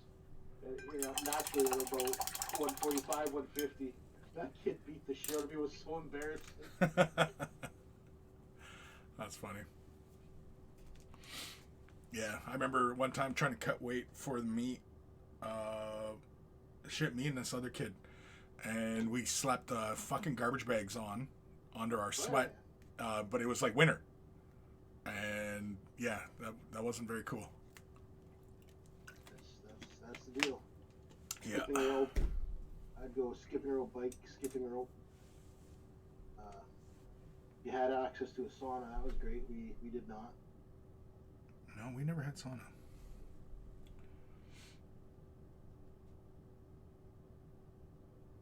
Yeah. Me not having any cool sports stories. Not that I do sports. I just have any sport. What'd you play? I did America's national sport. School shootings? Oh, got him. No. That seems to be America's fucking national sport. I was on the school shooting team, not school shooting. Oh. Sorry. Anyway, you were saying? I hope you get hit by me. Canada's population will go down to 9 people. Hold on. I make a joke about how fucking prevalent fucking guns are, and you wish death upon me. You realize how fucked up that is. I need to do the stereotypical American response to anything. Oh, any criticism? Gotcha. Yes. You know what that phrase is? No. Blow it out your ass. Oh. No, but I was on the school shooting. School shootings, yeah. And the only story I have is I've gone to Naval Academy 8 times, 1 for semifinals and 1 for state finals. And my first time there, they have electronic targets. So you shoot the target, and then in the judge's room, they can see where you shot. it is held up by basically a picture frame that is like 2 inches wide, and I put a hole through it. Oh wow. Yeah, and that was back in.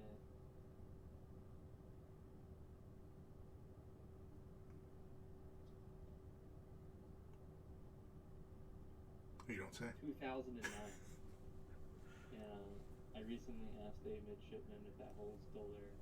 Still there. And it's the only hole. So I can officially say I'm the only person to cheat the target at the Naval Academy. That's cool. I don't have any stories.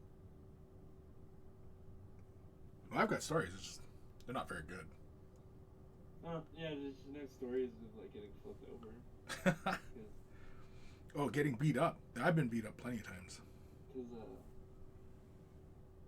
as much as I like the joke, you know, cheating is America's national sport, and it kind of is, I guess, unironically. Yeah, it is. Nothing exciting happens. You kind of just sit there, shoot your target, and then you're done. Yeah, but shooting's fun. I like shooting. Oh yeah, but it's not like you know Norway and Sweden have like the biathlon where you ski around then shoot and then ski. That's the Finnish. The Finns invented that. Yeah, but it's like the Norwegians always win.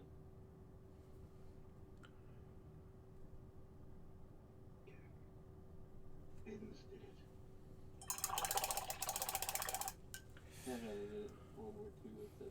But no, I was just kidding. That's like the sport at the Winter Olympics. The Norwegians always. I don't know. Hey, aren't the Winter Olympics coming up soon? Yes, and like stuff.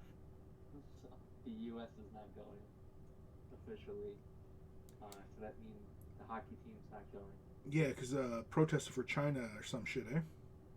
Yes. Yeah. The U.S. isn't going. I think Australia. They're usurping democracy. And it had something to do with human right violations. Yeah. Some stuff may or may not be happening there. I'm not going to go in because of Christmas. Canada will go because China has Canada by the nuts. So,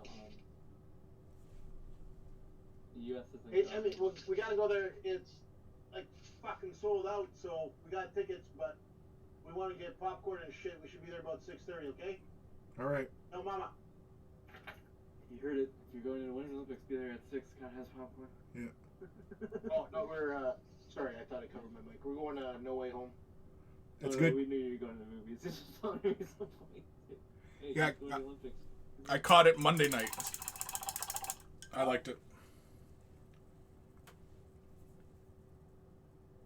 I'm a Marvel hardcore guy.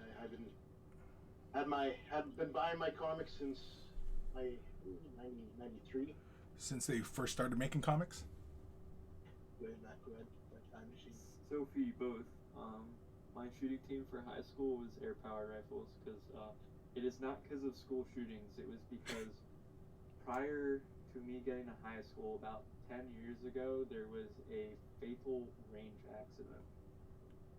So they switched from using actual rifles to air rifles for high schools, and then I used actual rifles for my local matches outside of school. They just give you live ammo. Say, here you go, kid. Good luck. No, well, in the U.S.,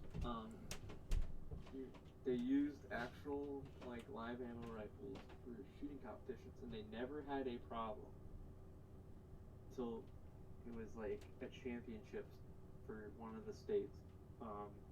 About 10 years prior to me getting to school or getting to high school, a rifle was loaded and it fell off of a table and killed a kid that was downrange changing targets. Fucking Alec Baldwin's. So they proceeded to, after that year, they changed everything to air rifles. And don't get me wrong, air rifles are still dangerous. It is still a fairly large lead pellet being propelled at fairly fast speed, but it is less likely to happen to fall off of the table and kill something, basically. Well, No. You can put your eye out. It can still, you can still potentially, like, somebody can still potentially die if if they get shot with it, but it is less likely. yeah, you just gotta try harder. Yeah. So you have to fuck up in safety protocols a lot more. Nobody. Yeah. Yeah. But outside of school, no, I shot competitions with live. In fact, I still do.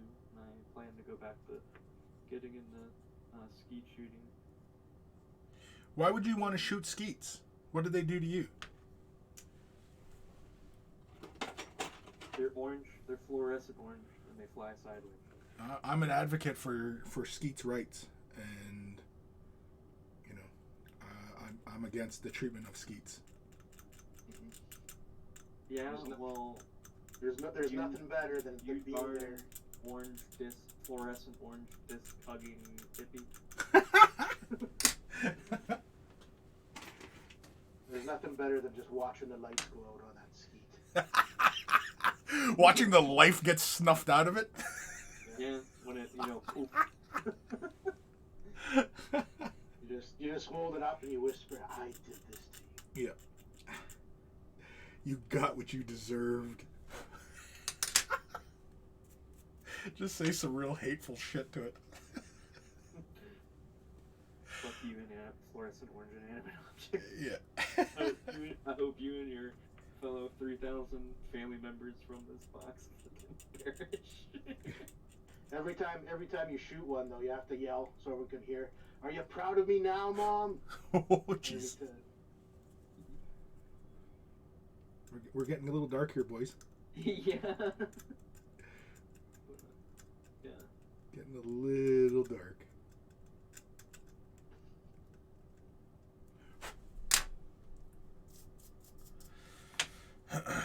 I am going to attach this little cage to this part here because I don't feel like farting around with it. I also played baseball all the way through middle school without wearing a cup. Because I didn't know what a cup was. And nobody ever explained to me that I was supposed to wear one. I wore a cup playing football for about 6 steps. Not just like, me playing baseball basically through kindergarten up until the 7th grade. Just nobody said, hey, wear a cup. This is what a cup is. So, I apparently used up all the luck in God's good graces that I was granted, in the first, 10 years of my life. Playing baseball and not having the family jewels just absolutely obliterated. Sounds like you were trying to fuck yourself up by the sounds of it. No. I didn't know until just one day someone was like, do you have a cup? Like, no. And they had to explain to me what it was. What time we at here? Holy camoles. So, 15 minutes left.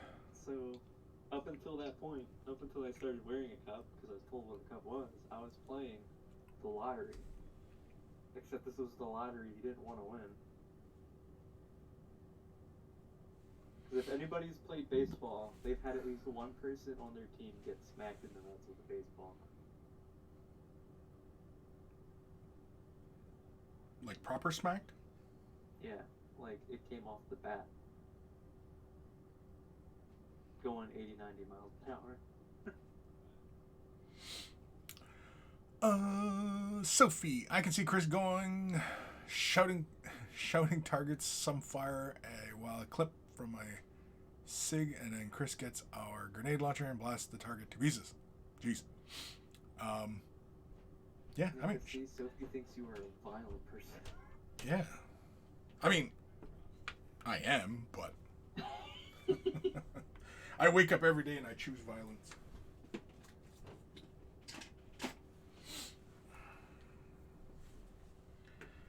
But that's half the You fun. hear the kick bubble and chew ass, and you're all out of level. Yeah, I'm here to chew ass and take names.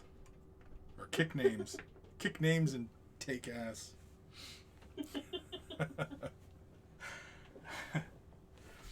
Alright. I think I'm going to attach these. Should I attach these? I'm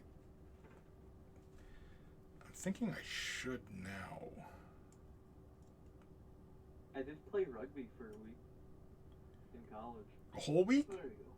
Yeah, because it was so when I went to college, we had a club rugby team.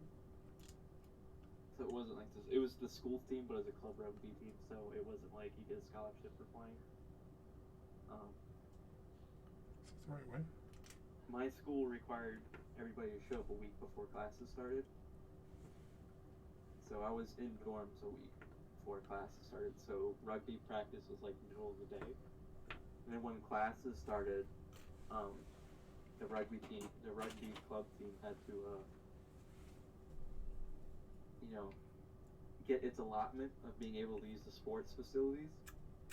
And so obviously the big scholarship teams, the actual school teams, got first dibs. So basketball, then baseball, then soccer, etc., etc. Then club sports, and rugby was somewhere in the middle, towards the end of priorities of the club sports. So they had to get up at 5 a.m. to practice, and that was just too early for me. A little bit. I was like, 5 a.m. to practice, and then immediately go to classes. Yeah, I'm good. Now, when you claim dibs, what exactly is a dib? Where does it come from? I don't No, like what is it? What's a dib? Like when you claim dibs, what's a dib? Dibs are a lot like art. You might not be able to define it, but you know it when you see it. A dib is That doesn't make any fucking sense. like 1900. If I call dibs, you know Dibs it. is money, especially in small amount. So you call money? Claim rights. I have dibs on that piece of cake. Yeah. It's dibs is small amounts of money / rights. See, I'm new to this planet, so you guys have to fill me in. Chris, how You old know are you? dibs. You've never heard anybody claim dibs? I have. I've just often wondered what exactly is a dib. The original definition was small amounts of money is because it's claiming dibs came from children's slang. Children's slang. Slang or slaying? Slang, S-L-A-N-G. I said children's slang. I was gonna say, wow, there are people I'm out there. gonna come up to Canada and I'm gonna get a ruler. Okay, I want to smack you on the fucking knuckles. Why? Class is in session, Chris. Why? But why? I'm asking questions here. I'm just asking questions.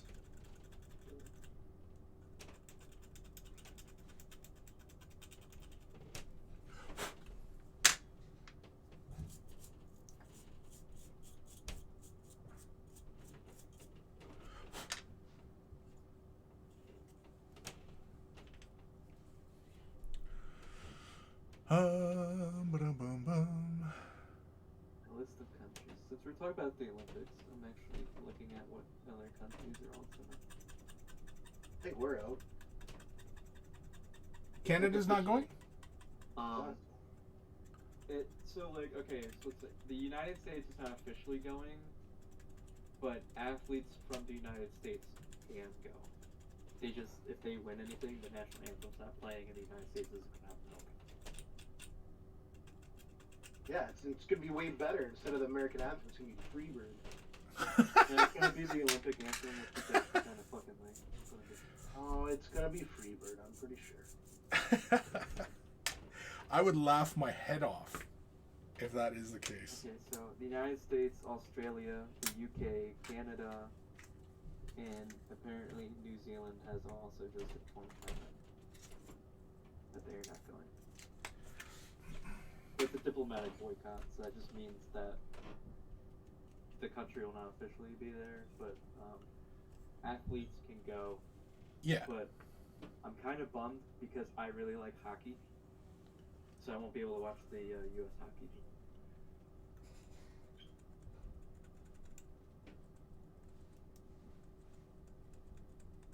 It is what it is, though.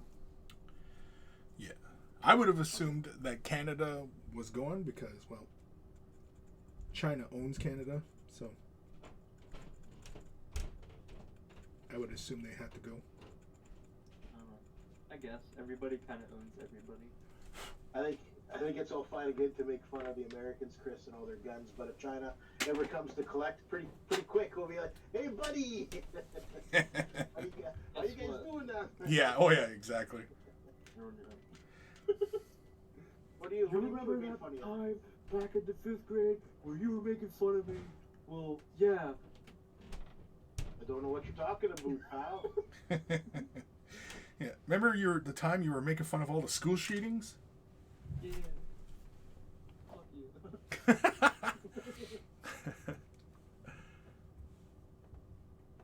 Sophie, what event are you on about? Football or Olympics? Olympics. Well, we're talking the Olympics. And how some countries aren't going. So that means that while individual athletes can go for their individual events, the team sports aren't going. I will be able to see hockey. Yeah, I mean, I Sophie. will. The Olympics will still be televised. I just won't be able to see the U.S. Come on, Sophie, get in the know. That's how we change China. You want to improve human rights? Let's take away figure skating for a year. Then, Well, Yeah. it's not because of what, the political climate, but a lot of companies have not necessarily pulled out of China, but have started not heavily investing in China, and because of, COVID completely wracking. as long as they don't charge me anymore for my board games or my little men. My first work, it's all, stand united for this, cause up and until it affects plastic toy soldiers. Yeah. Pretty much. Which is a gripe I do have against the hobby community, where everybody's all about, current political event up until it affects the plastic toy soldiers. No one's up about who's up about current events. Every once in a while, I hear someone who's upset that we skin animals and make the best paintbrushes out of them. Oh no, I was making fun of people with the hobby, all about quote unquote social issues until it's time to put the money where their mouth is. I saw a few painters upset at Scale 75 because they brought a couple box sets for German World War II war heroes. Normally, I wouldn't have a problem with that, but every single one of those cases that they put up were official Nazi party. Who gives a shit? I got a mini over here of Genghis Khan. I don't know what his political affiliation was, but he was definitely pro-rape and pillage. His political affiliation was Mongolia #1. Or no, because Mongolia did not exist yet. It would have been Genghis Khan. Mongolia's always been a state of mind, bro. Less of a place and more of a state of mind. Have you seen, speaking of Genghis Khan, have you seen the one where he goes to the moon? It's a college humor skit, and he goes to the moon. Goes to the moon? Yes, because he wants to take, because he's taken over his the known world, and so he has nothing left to. So what's got left to conquer? well, he sees the moon in the sky for that. So he goes to the moon. Nobody else has seen this like college humor skit. Someone Um, posted it, man. no. It's actually funny because he attacks. He's on the moon and Neil Armstrong shows up and he attacks Neil Armstrong and was on the moon.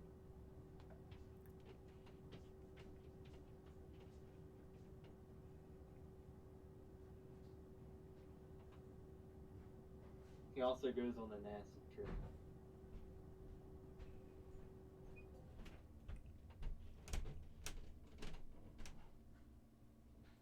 Oh, it's not college humor. It's dust.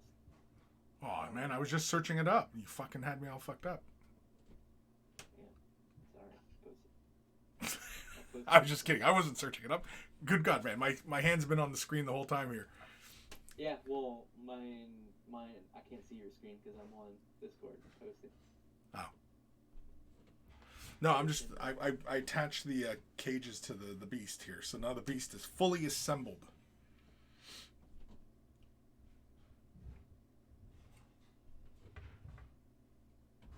I like this dude. I wish this came with like little people you could stick inside the cages, and like a little thing to go in this little cage. You can go get little. You can go get little people. GW makes little people. Yeah. If I was really clever, I would have did it earlier on, but You can put little people in those cages, and it'll still be a GW official. I got that the orc half of that box. Cool miniatures. I haven't been inspired to paint the skin. I don't know what I'm gonna do on the for the orkies, copy of the GW. I'm gonna be honest. I was like all in on the Cool Boys work, but a lot of people, it's been like the longer they've existed, the more they've grown on people. For me, it's the longer I've had them, the less I've liked them. oh really? And it's like they're not terrible minis. I can recognize they are great technical minis. I just like the other orcs more. I like my orcs big and beefy. So Yeah, you're into the classic orcs BDSM then?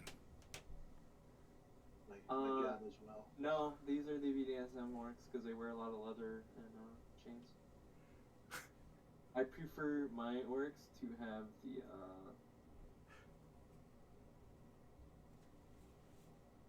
Uh-huh. can't remember that guy's name. I dig the dirty Louisiana swamp orc vibe. I'm still always a fan of the, like you say, the classic orc look. But these will I need my Billy Harrington. Somebody will get that. No one's getting it. No, I wasn't really paying attention. Okay. Well, kids, I think we're gonna stop her there. You wanna stop? You're not gonna go OT? Dang. No, mainly because I've got to hit the washroom. Oh, screw it. I'll come back. Talk amongst yourselves. I'm gonna mute my mic though.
Louisiana got one. I think Florida got one.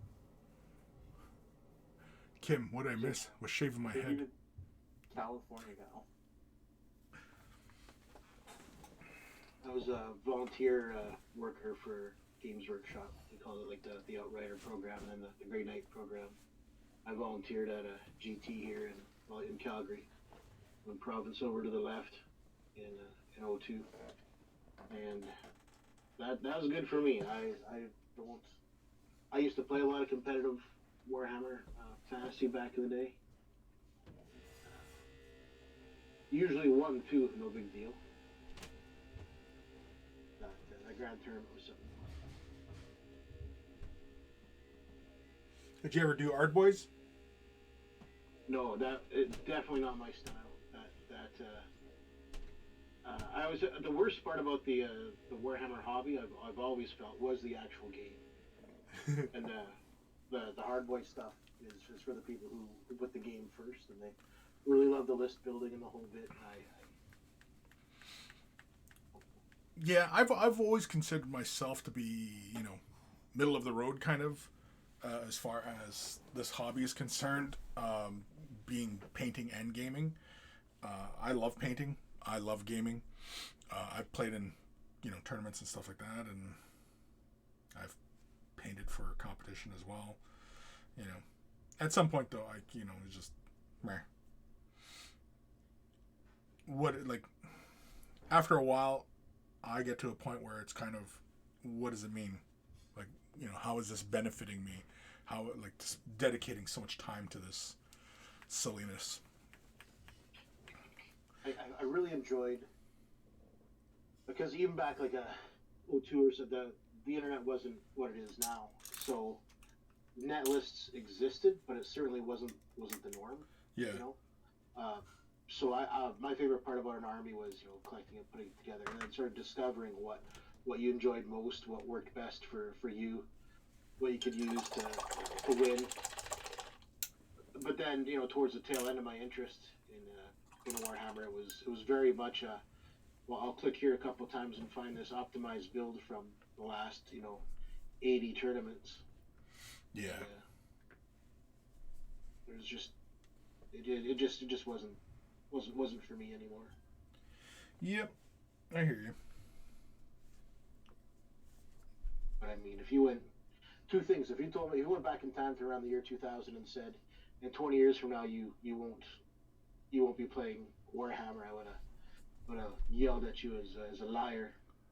And if you went back and you told my 10-year-old self that one day Star Wars movies are going to come out in theaters and you're not even going to bother to go, I would have been like Luke at Cloud City. Wait, no, that's impossible.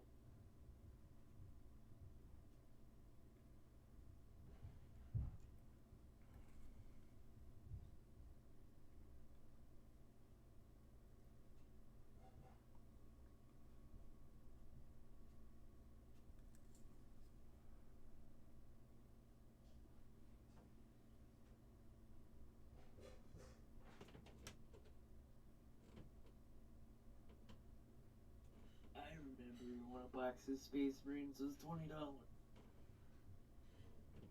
Yep. $20 for 3. Well, it was a little over $20, but yeah, for 30, I mean. I bought.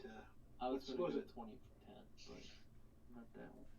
What was the first box? RTB 01. That when that came out, that was $30 Canadian for 30 Marines. And I remember thinking, even back then, these are pretty shitty. You were also getting 30. At least me, US, because it was like, what, 20 cat for you guys, so it would have been like 50. This was a time way back. I think the dollar was about par. It's happened a few times in my life where the loonie has soared above the greenback there. I remember being a kid, it was almost par. And it crashed. It's not good here.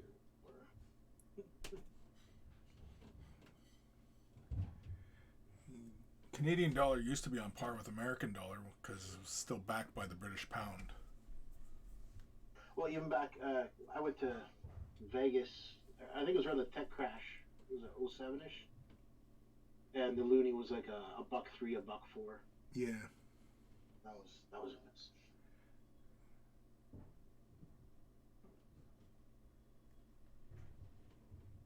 But doesn't matter because real piece of shit named Hector took all my money at the war table at Caesars.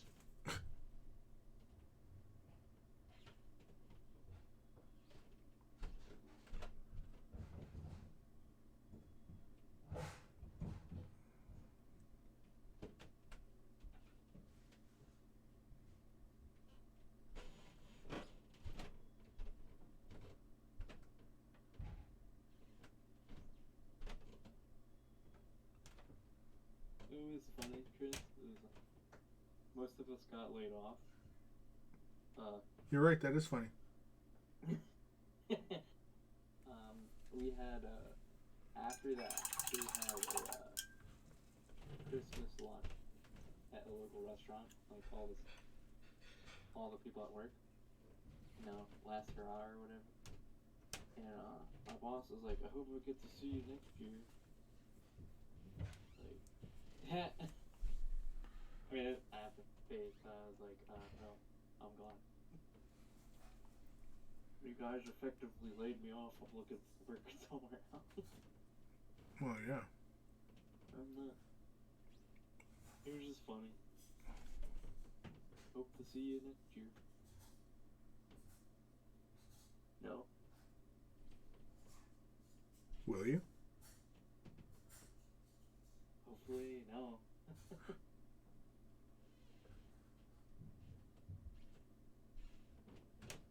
Everybody that was laid off, like, you guys can come back and work. I was like, well, hopefully have a better job by then. No. Yeah.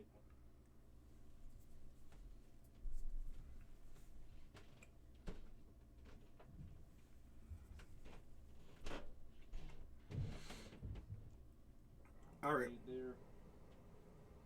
Idea time. Yep. I am using Nurgling Green for his skin.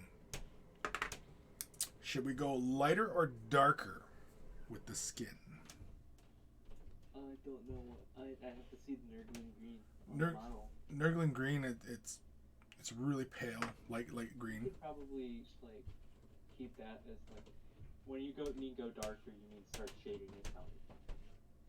Yeah. Yeah. I think that's a good light. Well, I don't know. initially I was thinking of making him like really light skinned, like Actually, his you know what? I would mount. make that the mid-tone. So just do a little bit of shading. A little bit of shading, a little bit of highlight.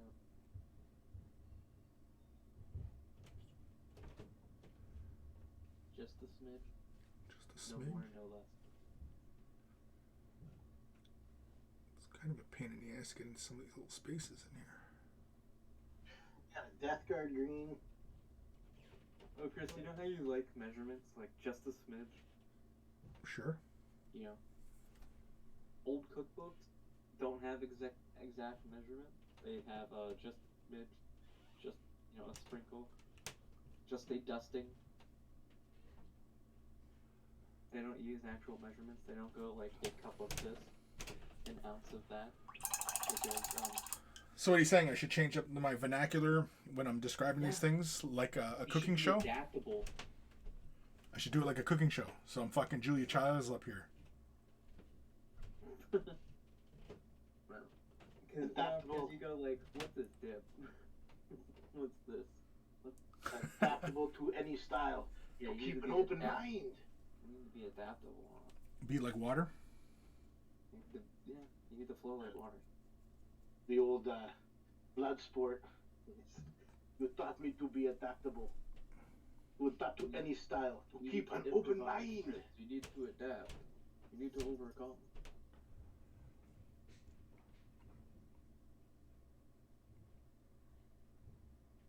watched Bloodsport with the kids not too long ago again, trying to show them all the old classics. Does not hold up. I'm gonna be honest. Most old movies don't. Oh no. The right old movies are perfect. They don't make them like that anymore. So that's a legit saying. You show me a modern action movie that holds up to Raiders of the Lost Ark or you know I think it's any a. number of those classics. I think a better thing would be is show me a modern action movie that is like an 80s film. I don't know if- I have to say, I mean, I don't even there's think that more, exists. like action going on in I 3 think second clip of a John Wick movie. But a John Wick movie is not nothing like an 80s film. yeah, John Wick gets hurt, right? He's not. I think with the Rock and some of the stuff he did in the Fast, I think that's the closest we're gonna get to an old school Arnold or Stallone. Oh no, I wasn't comparing it to 80s. I was just saying there's more action 3 seconds of John Wick than there was in Yeah. But that I doesn't. do like That, Raiders. yes, a movie like I think a movie like Aliens. I think it's got some incredibly low. Maybe it was even Terminator 2 has something like 15 minutes of on-screen action. But you get invested in the 15 minutes. It's not just the bullet ballet of a Wick. I think what Alien does good that makes it hold up is they're just really good at the atmosphere. And set design was also really good. Well, it has a lot of things going for it, but that's the hallmarks of any good film, regardless of era, is that it can draw you in, and then of course the performances also draw you in as well. Yeah, and some of the stuff he apparently did for those sets hasn't really been done before, but it's also because they don't, or not before, has been done after. But that's because movies tend to not really need to go do that anymore. Because apparently, the set at like later parts when they enter an area that they've already been in, and it needs to be darker because the lights are out. Apparently, they painted the set black, not like fully like opaque black, but they went over and dusted over the set and darkened it down with actual paint.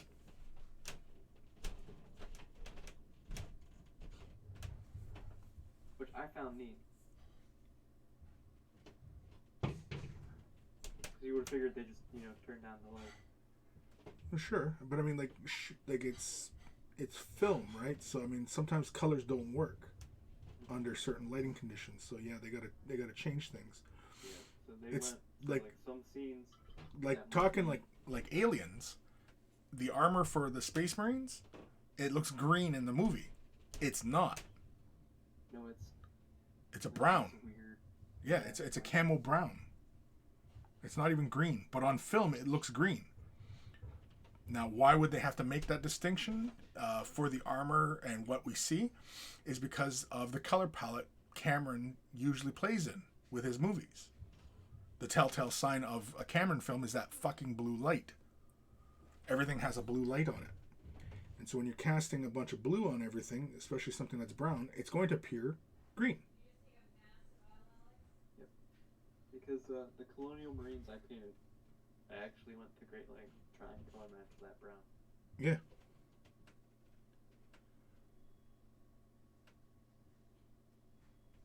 It's all about the aesthetic.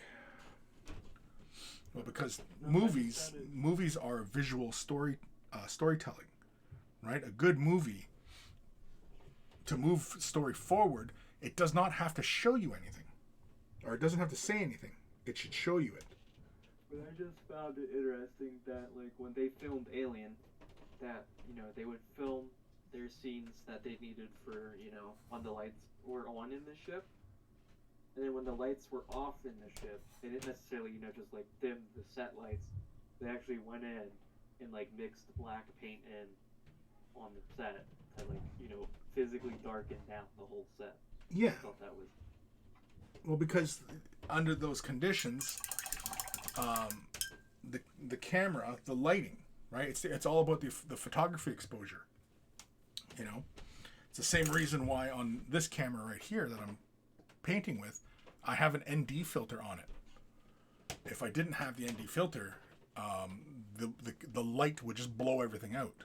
That's why like my lights, my overhead lights show up in the shots, but you can see the LEDs because it's not a full blown light source. Like it would just look like a solid band of light, whereas you can actually see the LEDs. That's because there's an ND filter on this camera to knock down the light without changing my exposure. So when they're doing it in the movies to paint things darker, yeah, that's so that they don't have to change the exposure because they're already probably shooting really, really low. And they don't want to get a really noisy image.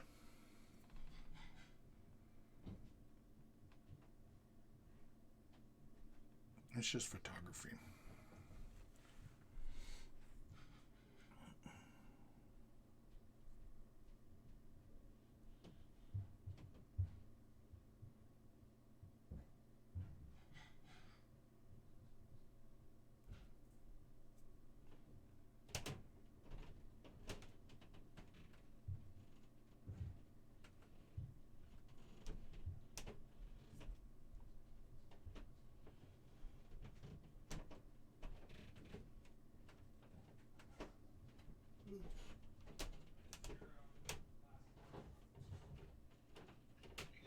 For Christmas? What's that? Are you guys traveling for Christmas? Nope. Good God, man, I'm in Ontario. It's COVID central around here. Plus, I live at the Falls, so tons of fucking COVID flying around here. Plus, all my family's up north, so no. I have a little freaking tray. I got my model. Now I gotta sift through the tray because the skull fell off the backpack of my Black Templar into the tray. Now I'm like, picking up models, fucking trying to figure out where that skull went there. Is it more of those first world problems again? First world problem I'm having with modern GW minis. Really detailed, really cool. Lots of little pieces that fucking fall off of them. Yeah. Not back in the old days of 3rd and 4th edition where it was like, this is a space. This is a Space Marine captain. He just has the cape. Now Do you it's guys know? Do you know when they're doing the Death Core released on its own? No, shit no. I would guess after the Tau. Codex release. I don't know what that means. When's the Tau coming out? Tau's like Very soon. Yeah, January. 2020. I got that box set, but I put together my favorite pose.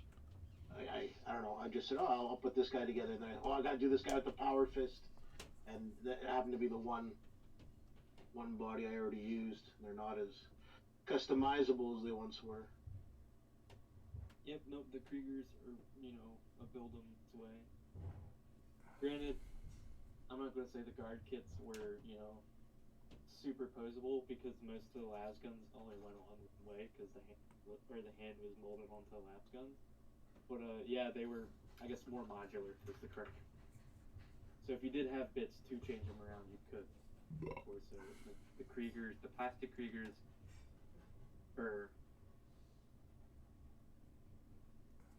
I don't want to say mono pose, but they're pretty dark colors. There's lots of options. I just happened to already build the guy I wanted to build the most. And some of the options already only fit on certain success. I wanted that guy with the bionic hand. Yeah. How was the hand sword guy? See that? I was all in on the plastic Kriegers. I think I've mentioned to Chris before. I was all in on the plastic figures until I actually got them and noticed that they changed the gas mask aesthetic, and they're too bug-eyed for my. What do you mean they changed the aesthetic? I like the old, bigger lenses on the older Krieg model. I've never noticed, but yeah, interesting. I'll have to look now. It doesn't bother a lot of people. A lot of people don't care. It's just, I don't know. It's just that little thing. And I don't know, like the weird. But who knows? They might grow on me. I'm still gonna get, because I have a bunch of Krieg Horsemen. I'm still gonna get a bunch of the resin ones for Forge World. I like those ones. But who knows? The plastic. I might a year from now be like, plastic ones are the best things in the world. Because when Dominion came out this summer, I was all in on the aesthetic of the Cool Boys. But now I'm just kind of like, eh. Actually, I don't. So, could be one of those cases where the new plastic figures point, I'll be like, actually, you know what? I do like that. It's happened before. It's happening with Gene Stealer Cult. I used to not like Gene Stealer Cult. Just like, yeah, they're cool.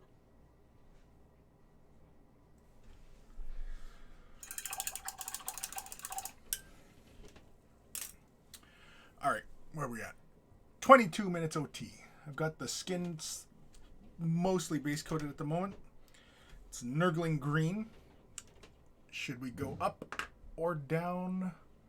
Use this as the mid-tone value and just, do a little bit of shading. I think I am going to keep him fairly light though, because I do want him. Is Nurgling green just what is Death Guard green not a thing anymore? Is it the same color?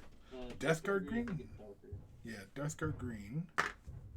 Is there still a Death Guard green? Is that Strachan green? Strachan green's got a little bit more saturation to it. Yeah, I'm looking at. I got a Strachan green and a. Elysian green is really, really saturated. Was it Death Guard green you said? There's a Death Guard green. Is there still a Death Guard green? Yeah. It's over there. Death Guard Forest? No, there's a Death Guard green. I'm looking at it on the GW site. Fuck, I don't see it. Death Guard green is right next to Death World Forest on GW, like racks, because they're all organized by color and shade. Oh, must be a newer name for it. Death Guard green. Or is Death Guard green a contrast? No, it's a regular color, right? It's a regular. Yeah, it's a regular color. Yeah, it must be. They must have changed the name then. Death Guard green would technically be in the base for green. Would be what? Is the okay? Death Guard green is the base for Nurgling green. GW's like 3-color system. That doesn't help me at all. God damn it. Helping you try to visualize what the frickin' color looks like. But Death Guard green, that sounds familiar, but I don't have it. Well, then you don't have all the GW. Well, apparently. Well, no, I know I don't, because some of the colors just got renamed. So I was wondering if I was. Death Guard green has been around since plastic Death Guard. So at least 8 to 10. Oh, okay. So it came out when they did the Death Guard. Okay, yeah. See, like I don't have that. It was renamed in a recent renaming convention. And it's the base for Nurgling green. And it came out end of 7th, early of 8th. It's whenever the last color change name they had, their color name change they had before contrast.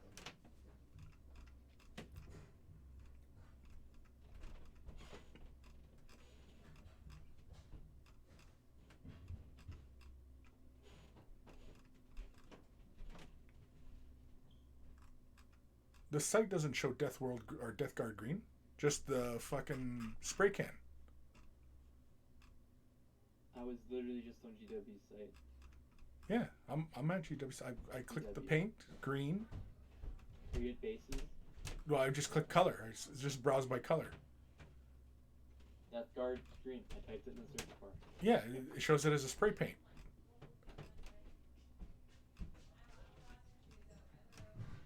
For 20.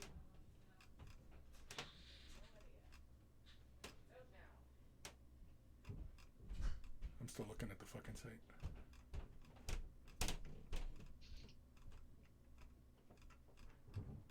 There you go, Chris. It's in Discord. You can look at the color.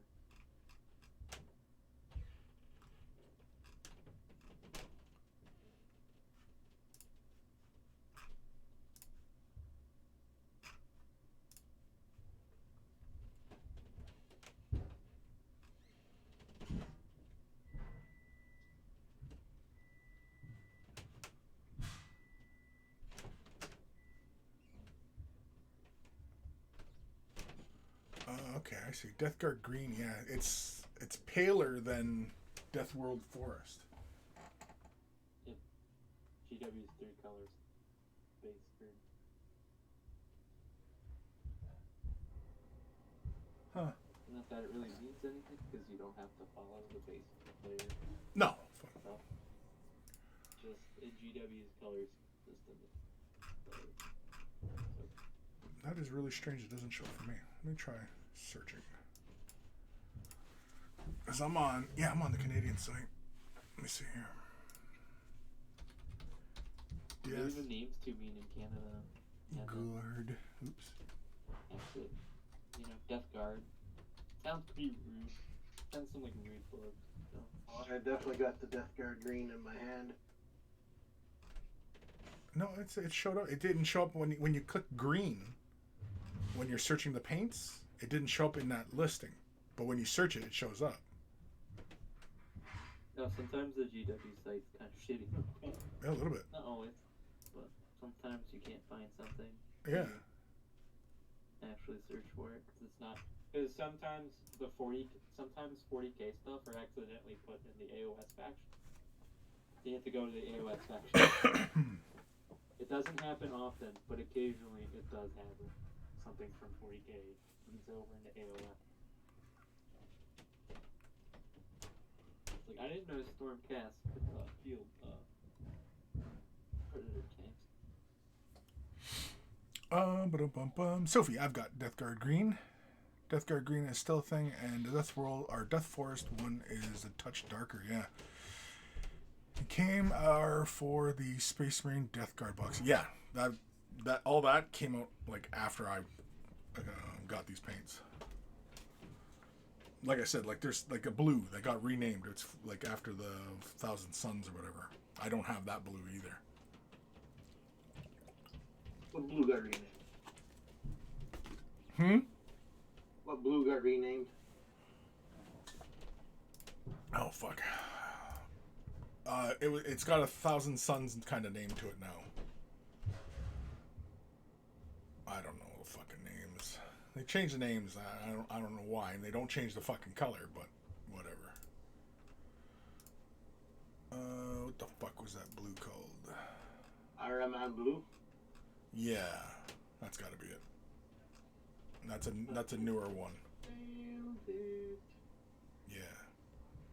It's actually a very nice looking blue. At least on the screen here, it almost looks like like it would be a dark turquoise almost. I like their reds and blues. Oh, and Thousand Suns blue. That's another one. Oh, Chris, can you give me your Gene Stealer skin? What was it? It was Can I what? Your Gene Stealer called. It was Slanesh Gray, Chaish Purple, and then what was the carapace? There was something in Talatar Blue. Oh, yeah. So it was Slanish Gray for the base. Leviathan, Shaish Purple. You can thin it down, right? And then, it was, I used Calgor Blue. Calgor Blue. Yeah. And then Leviathan Blue contrast. Thinned out. Leviathan. Yeah, Leviathan Blue. That's what I used. And that's got me, pretty close to what I like for Gene Stealers, It's a very light blue.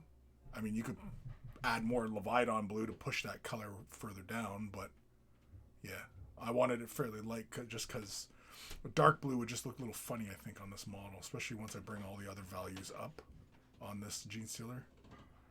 Because the Gene Stealer, like the cloak and everything, that's going to go a little bit lighter. It's going to actually go more closer to Ushabti bone.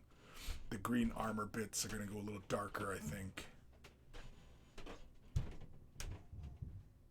It's almost a, well, I was going to say almost monochromatic, but it's not. But playing within the greens, right? Warm green, cool greens. All that fun stuff. Sophie. It's not helpful if you're watching an old video and they say it's such a green, but it's now renamed. Oh, yeah, exactly, yeah. Why they feel it necessary to keep changing names around, especially if the color itself is not going to change. I don't know why they do that. But, yeah. I don't know. For any company to do it, it's kind of annoying. It's not terribly helpful. Having like all these crazy ass names, like honestly, I think it's more confusing than anything, especially when you are fairly dedicated to using a particular company's paints, and then they change names around, and so then you got to go through this whole process of like, oh, what was that? What was that blue? It was a light blue. Calgor blue? Was it ultramarine blue? Was it fucking Techless blue? What was that blue? When it was the same fucking color, right? Maybe the thought is it helps keep an inbred kind of brand loyalty. I guess. If you've got a Talisar blue on the brain, it's hard to maybe for the basic hobbyist to just grab a turquoise or whatever. Yeah, I don't know. It's annoying. Like, mind you, there's so many different colors, and like. It would be nice, and considering that GW does a lot of things very, newbie friendly, you would think that they would make, the color swatches. So like going through, fucking Imperial Guard, and start them off on the dark green, light green, mid-tone green, shade wash, and make like little packages, kind of like what they used to do way back in the day for like the creature paint set and the Space Marine paint set, and and do these little custom paint sets for particular color schemes. Yeah. It would make life so much easier for a new person, like Ultramarines, and they had all the colors for Ultramarines in there in this one paint set. It would be nicer, but instead they decide that every time there's a new major faction update that they're going to rename some of the paint that faction uses. Yeah. Names from that faction. But then that screws up everybody else. Yeah, well, it screws up all the tutorials and everything that everybody makes, because it doesn't really bother me any, but yeah, I just don't like some of these names of colors. They don't help. And like, what if somebody's colorblind? They're perceiving colors completely different than everybody else, and the naming situation just further confuses people. Are you saying they should just name their paint red and then number code? Yeah, basically. It should be just really straightforward. Yeah, it's more fun saying, oh, it's Nurgling green. But then what if this Nurgling green...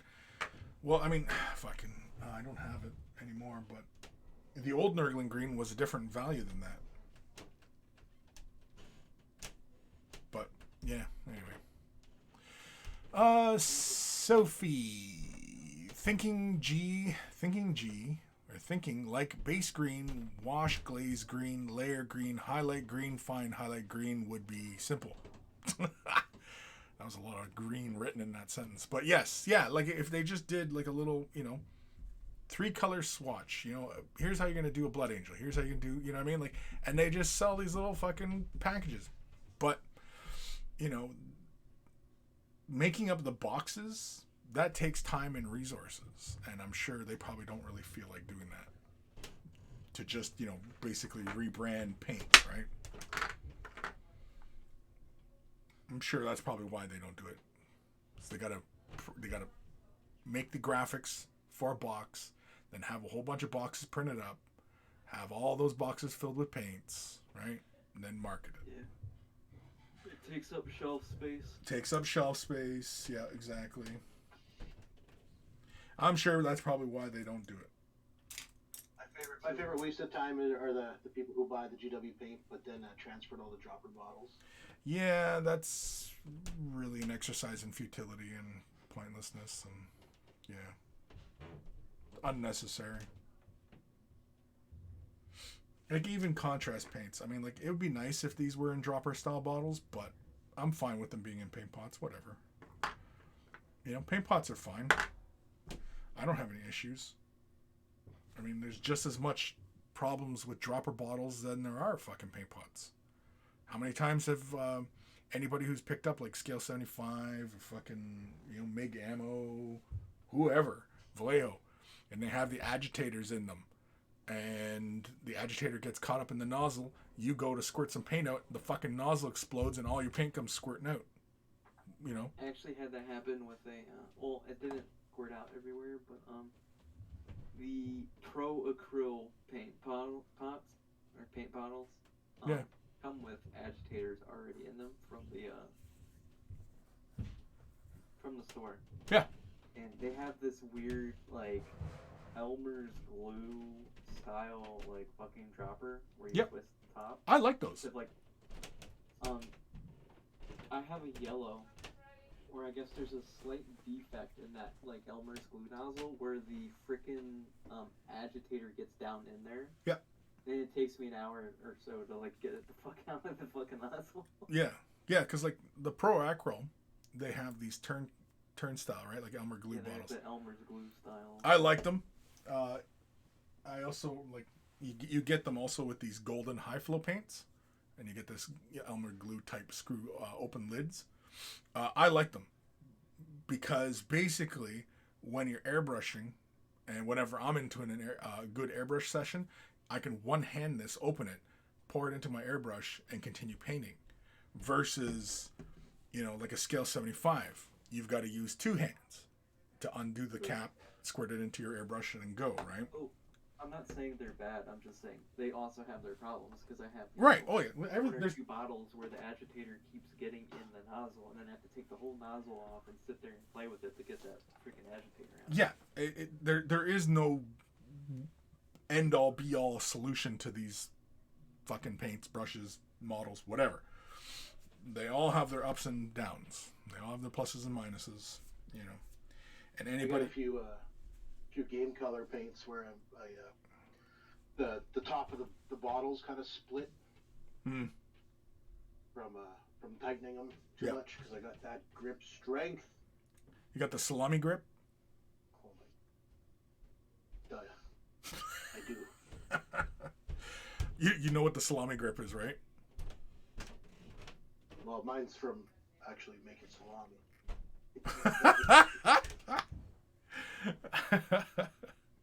Yeah, I hear you. Okay. Because usually the salami grip is, from other activities, right? Strength training. Absolutely. From strength training. Absolutely. Since Tyler, easier for GW to just be like, just get all the paints. Yeah, just get all the paints, and you'll be fine, right? Again, I mean, like, GW paints, people shit on them. I have no issues with them. I've used many different paints. They're all fairly comparable. I like water-based acrylics anyway. There's no paint line that I'm like, oh, wow, this is the greatest fucking paint ever to be ever a paint. Like, although golden high flow paints, I really enjoy them. They finish glossy for the most part, but I mean, you just throw a little matte medium in and you're done.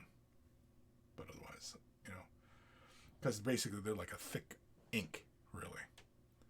But anyway, Sophie, don't use dropper bottles. Fine with the pots. Yeah, exactly. I mean, like, whatever. I mean, they all have their pluses and minuses. If you're not into taking care of your tools, then yeah, all you're going to ever see is the pain in the ass paint pots are, or dropper bottles. Like, if you don't take care of your shit, yeah, like these brushes, your tools, like, it's all going to fail you faster than it normally would. You just got to take care of your shit. That's all. That's all you got to do. Just take care of your goddamn shit. Kim, it's actually mostly only scale color that has the little agitator and get in the nozzle. Most of the other brands got a bigger ones that don't do that. Sophie, those paint shakers, I can understand someone with arthritis using one, but why not just shake you paint pot normally and spend the money on minis? Sure. Oh, I got a vortex mixer. Did you? Oh no, Sophie, it's the best. Mine's so. But now I don't have to flail my arms around like one of the pores. I got a machine to do it for me. Like one of the pores? Like one of the pores, not even using a machine, just using the free to get it. The fucking plebs? My vortex mixer is so powerful it tripped a breaker the other day. It's just the only thing that was running on the circuit was my vortex mixer, my dryer, and a couple space heaters. I think it's the vortex mixer that sounds like an overloaded circuit. If your dryer and you had space heaters running. Vortex mixer, bro. That's awesome. Yeah. I showed my brother. I said, "Hey, check this out." I ran out of miniatures to buy. I bought other things, and he looked at it and he blinked for about 10 seconds, and he said, "You're a moron." But I got it, and it runs good. Yeah, I like my vortex mixer. Oh man, and it's so good. Just to you see someone shaking paint, like, look at you. Yeah. I feel like the Monopoly guy whenever I see that. Yeah, this is the one I got. 4E Scientific. And I saw that these came actually back into the Canadian Amazon where I found this one. And so, yeah, I seen that this one's available again. I got an Intel lab, but you know it's legit because it's Intel spelled without any E's, couple L's. So, definitely legit. Vortex Mixer VM370. Oof. Oof. I think this was about $65. Yeah, mine was expensive. I think mine was like $70, $80. Oh yeah, see, those other people walking around with their dollar store craft paints, flailing their arms, trying to get a decent. Not us, no sir.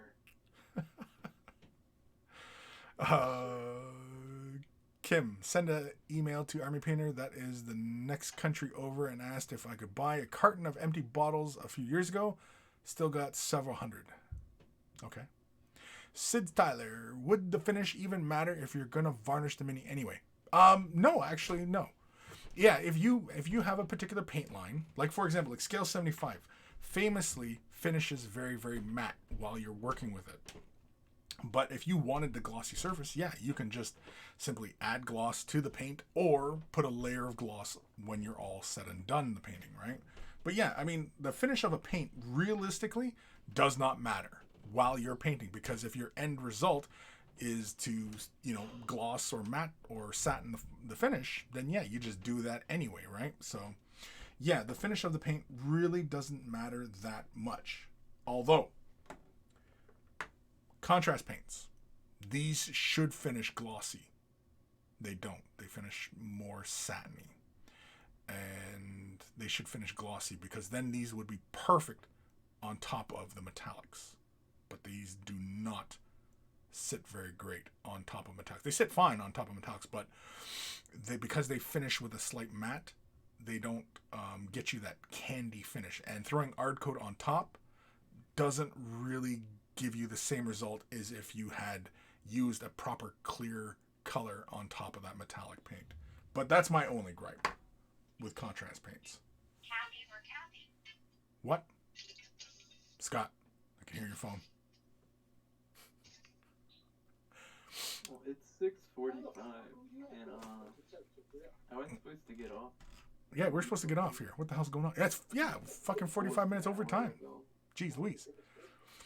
God, I know. Sid Tyler, mine's like Oni Labs or something. Yeah. Sophie, how much do they vibrate? Asking about the paint mixing. Wash your minds out.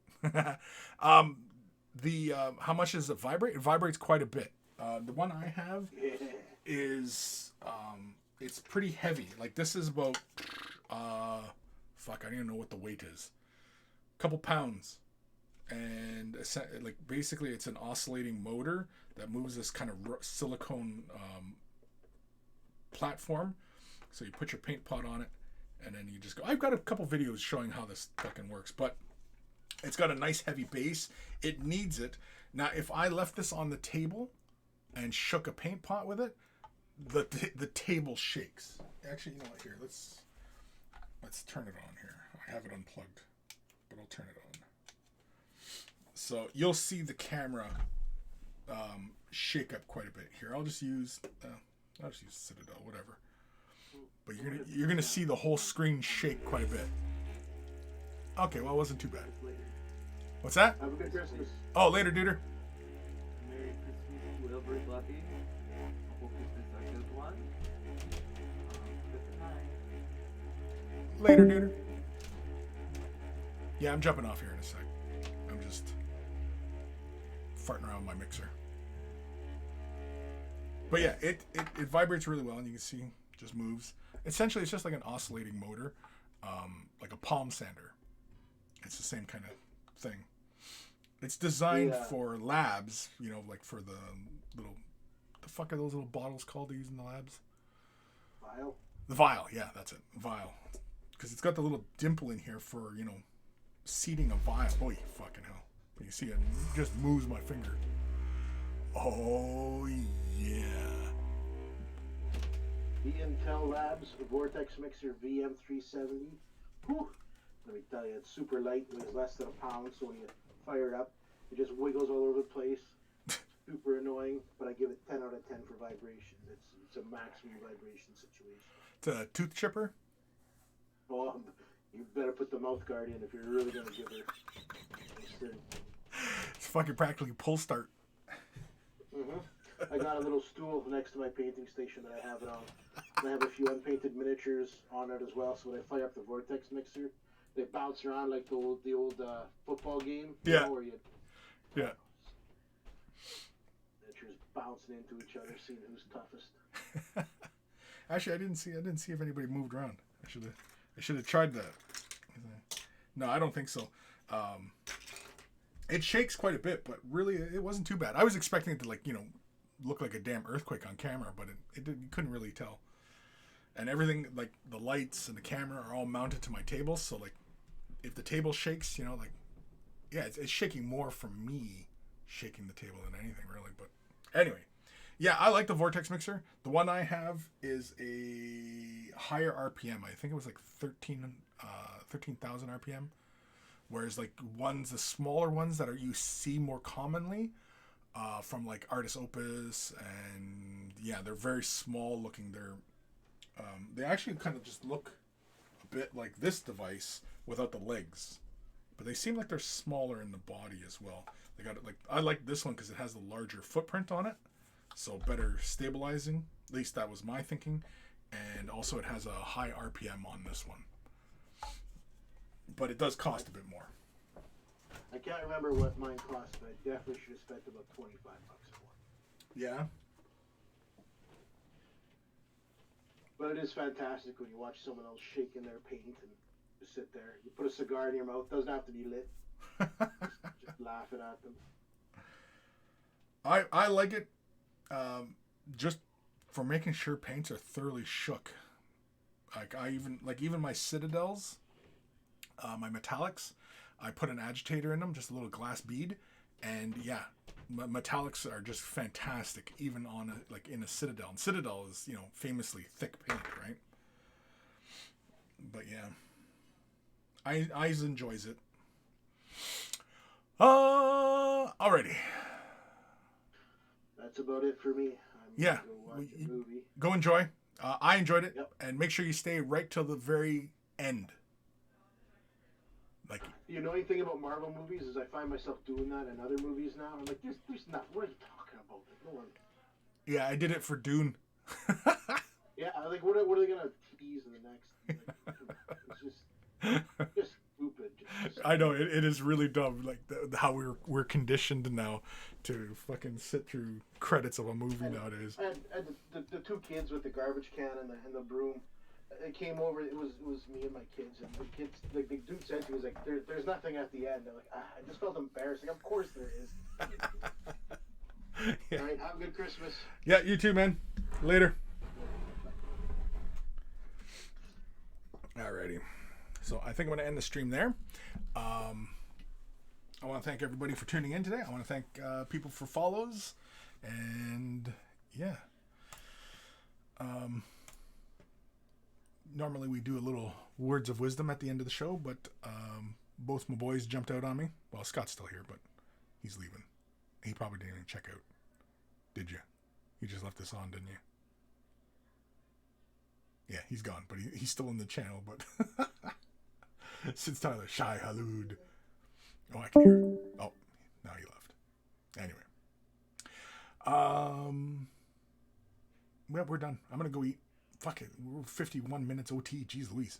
All right, go get your projects done. Take care of your brushes, and they'll take care of you. And I'll see you guys later. Dun dun dun dun dun dun dun dun dun dun dun dun dun dun dun dun. Hey, I still need the music.